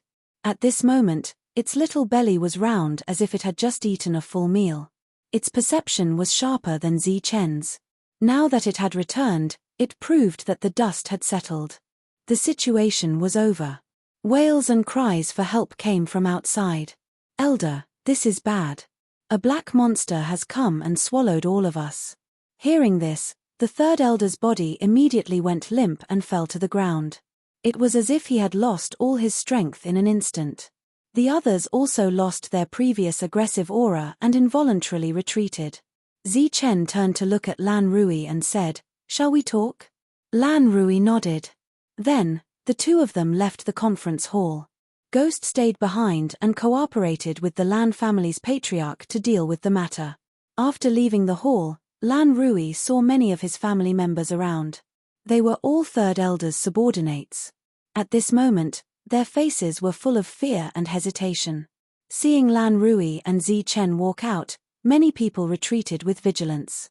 Lan Rui glanced at everyone and said, Try to make up for your mistakes. He did not say anything else and walked forward. The crowd automatically parted. Suddenly, a person came forward and went straight for Lan Rui. His eyes were cold and filled with murderous intent. However, before he could get close, his body was disintegrated by several rays of light and scattered on the ground. Zichen's robe fluttered lightly and returned to normal. This time, I have to thank you again. Lan Rui ignored the dead person and sighed. You've helped us many times. I didn't expect things to be so bad in the end. The original third elder had already lost his power. Lan Rui's line had also taken control of the situation. The Lan family had already returned to peace. They did not expect reinforcements to appear. Zichen said, "You don't have to blame yourself for this. It's not your fault." No matter how powerful the Lan family was, it was impossible for them to be stronger than the Soul-Eating clan. Therefore, this incident was equivalent to an unavoidable natural disaster. It was only related to luck. "How's the Heavenly Maiden?" Lan Rui asked as they walked forward. "Fortunately, she has already advanced to Earth Soul." The two of them walked in the Lan family. Along the way, several Lan family members wanted to sneak up on them, but no one could get close to Lan Rui. The two of them came to the forbidden area. Zichen stood in front of the statue of the Heavenly Maiden. She was becoming more and more like Lan Jiu Meng. Or rather, she was the Heavenly Maiden. The surrounding energy of heaven and earth kept gathering toward the statue, mixed with the Lan family's luck. Zichen walked forward and reached out to touch the statue. A light of power bloomed. Buzz! The statue began to shake. The light released from its surface became brighter. The statue that had been absorbing the Lan family's luck and energy stopped at this moment. The statue stood there, shining dazzlingly. Lan Rui's expression was strange. Zichen said, "From now on, the Heavenly Maiden will no longer absorb the Lan family's luck. And this time, I'm here to repay the karma between her and the Lan family." Lan Rui said shamefully, "There's no karma. Our Lan family owes her too much." Zichen continued, "Next, I will clean up all the Soul-Eating clan in this area. The future of the Lan family will depend on how you develop." After the Lan family's situation stabilized, Zichen left the Lan family and began to clean up the Soul-Eating clan in the Blue Sand State with Ghost. Chapter 40-20. Zichen went all the way north and came to Luowei City. He had once caused quite a commotion here. Even the change of Luowei City's owner had a lot to do with him. Lan Hongyi's father used to be in charge of this place, but after the family changed, he rushed back. Passing through Luowei City, he continued to go north. He had encountered many interesting things, and of course, there were also dangers. Fortunately, everything went smoothly. He walked to Sagely Mountain City. Outside Sagely Mountain City was the Sagely Mountain. It was here that Yugui transformed into his true form, and Zichen obtained the staff and shield.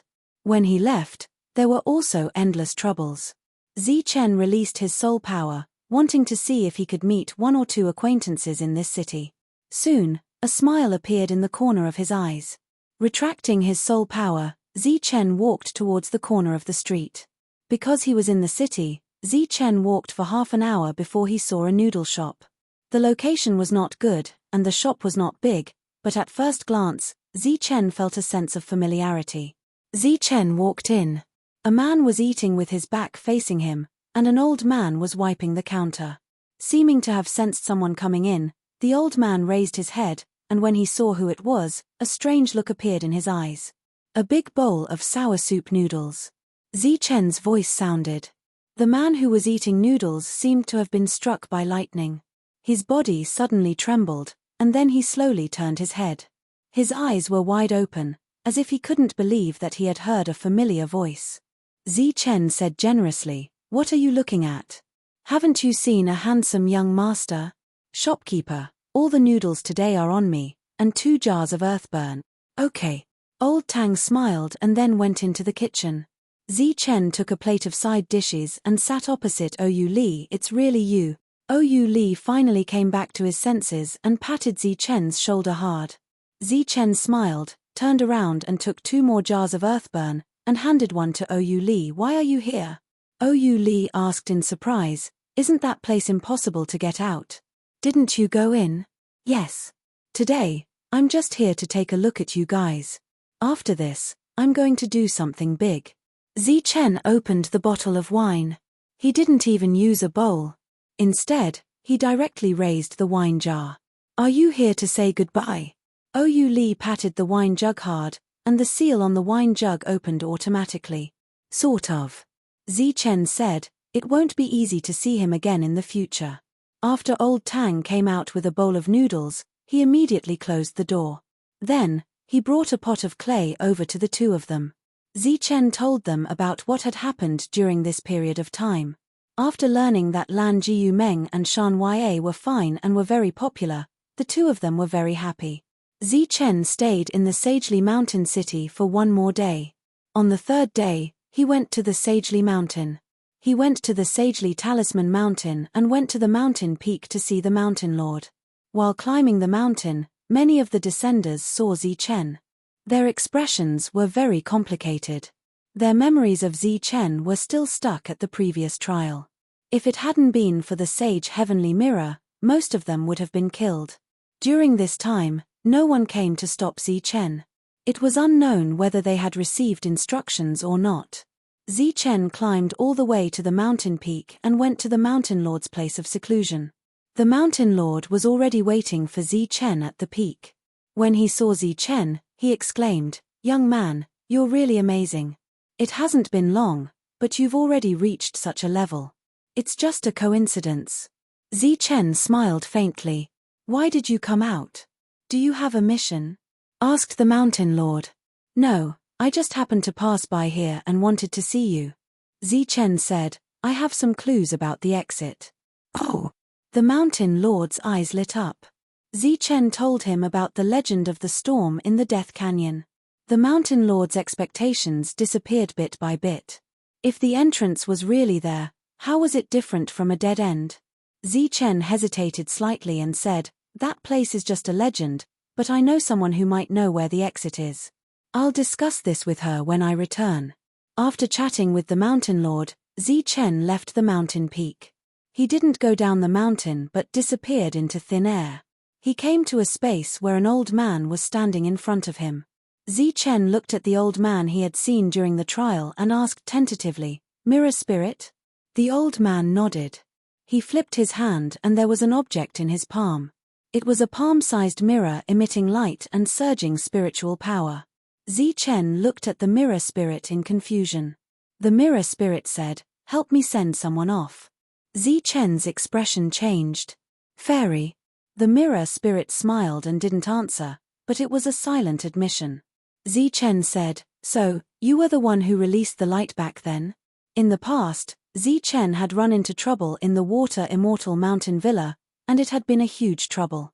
At the critical moment, he had told Lan Guming to form hand seals, and then a ray of light had descended from the sky and resolved the danger for everyone. At that time, Lan Jiumeng said with certainty that it wasn't her credit and that he was joking with her. However, Zichen had a different opinion. Now it seemed that his guess was true. Lan Jiumeng could really control the Sage Heavenly Mirror. Zichen took the mirror and asked, "If I get it, can I control the Sage Heavenly Mirror?" The mirror spirit said, "Yes, but its power is only equivalent to a slightly stronger soul weapon." Before leaving the sacred mountain, Zichen met another person. Lan Hongyi. After seeing Zichen, she was in disbelief. She blinked several times to make sure it was him. In the end, she bit Zichen fiercely. After hearing Zichen's painful cry, she laughed and gave Zichen a very strong hug, almost suffocating him. "Why are you here? Where are the others?" Lan Hongyi asked. Zichen told her what had happened. After learning that Zichen had come to say goodbye, Lan Hongyi was a little sad. After seeing Lan Hongyi, Zichen went to the Fang clan again. This time, no one dared to stop Zichen. Zichen even helped the patriarch, Fang Wulian, to clean up a few soul devourers. After leaving the Fang clan, Zichen went to the Sai clan. There were still soul devourers lurking there, but in front of Zichen and Ghost, they had nowhere to hide. This time, Chen went back the way he came and cleaned up a lot of soul devourers. He even found a hidden clan and wiped them out. During this time, he also found some Sea clan members who were neutral. Before leaving the Golden Scale clan, Chen had a conversation with Lin Yu. The result of the conversation was that before Chen left the Sea clan, he needed to help the Golden Scale clan kill Fei Mo. Along the way, Chen met all his friends and cleaned up the soul-devouring clan. Then, he returned to Bloodbath City. Chapter 40:21. The old gatekeeper looked at Chen in front of him and could not believe his eyes. The soul-devouring clan had received accurate news that they had found Chen's body. They were certain that he was dead. But why was Chen here? You didn't die. Sensing the other party's aura, the old gatekeeper asked. I was just lucky. Chen smiled, but he didn't go into detail about what had happened. The old gatekeeper did not ask further. He turned around and gestured for Chen to enter. Asterisk asterisk asterisk asterisk asterisk asterisk asterisk asterisk asterisk asterisk. The selection of the Son of the Sky was in progress. Other than the necessary contribution points, battles were also essential. During this period, Guan Chei's battle strength was the strongest. As one battle after another ended, the final Son of the Sky was in Guan Chei's pocket. Under everyone's gaze, Guan Chei stood on the battle platform. He was very excited because he had finally obtained the final victory. The process was somewhat difficult, but fortunately, he succeeded. After becoming the Son of the Sky, he would have the opportunity to enter the highest level of the Gate of the Sky. It was said that there were countless opportunities and countless treasures there. It was said that even the secrets of this area could be found there. At the same time, the Son of the Sky also meant soaring to the sky. In the past, many people did not know what the Son of the Sky was. Only a small number of people knew. After the Heavenly Soul Realm experts explained, all the Earth Soul Realm experts were excited and participated in the battle. There were even some old Earth Soul Realm experts who joined in the competition. After one battle after another, he stood out in the end. Guan Chei glanced around and looked at the crowd below. He was extremely proud. He had obtained this through his own battle prowess. He was worthy of this honor. Sigh. In the crowd, Yarrow Yi let out a sigh. He had also participated and lost. However, this sigh was not for himself, but for Chen. If Chen had not been schemed against by the soul-devouring clan, the one standing here today would be Chen. He deserved the title of Son of the Sky. He felt sorry for Chen. In fact, many of the surrounding earthly soul realm experts had the same thought.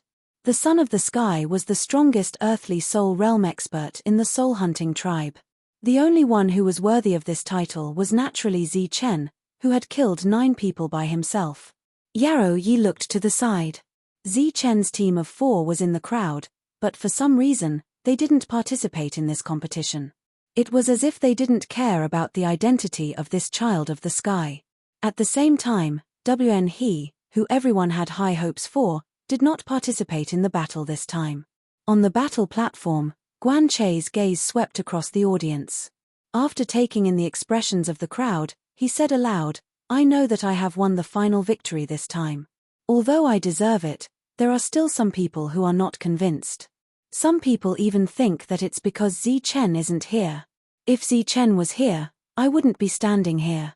In the crowd, the expressions of Shan Ya and Lan Jiu Meng, who were silently watching this scene, couldn't help but change. Butterball muttered, this guy, why did he mention Chen? The crowd was silent because Guan Chei had said what most people were thinking. It's a pity that I have never seen Chen. I only heard about his deeds. I was very surprised, and of course I was also very shocked. Guan Chei said, I also feel very regretful that I couldn't come back earlier to see Chen.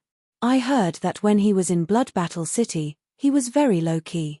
He was so low-key that no one believed that he possessed great battle strength, which was why he was able to become famous in the end. Guan Chei pointed to himself and said, his personality is somewhat similar to mine. At the very least, we have the same low-key mentality. Although everyone crowned me as the leader of the 10 heroes, I have always treated myself as an ordinary earthly soul realm expert.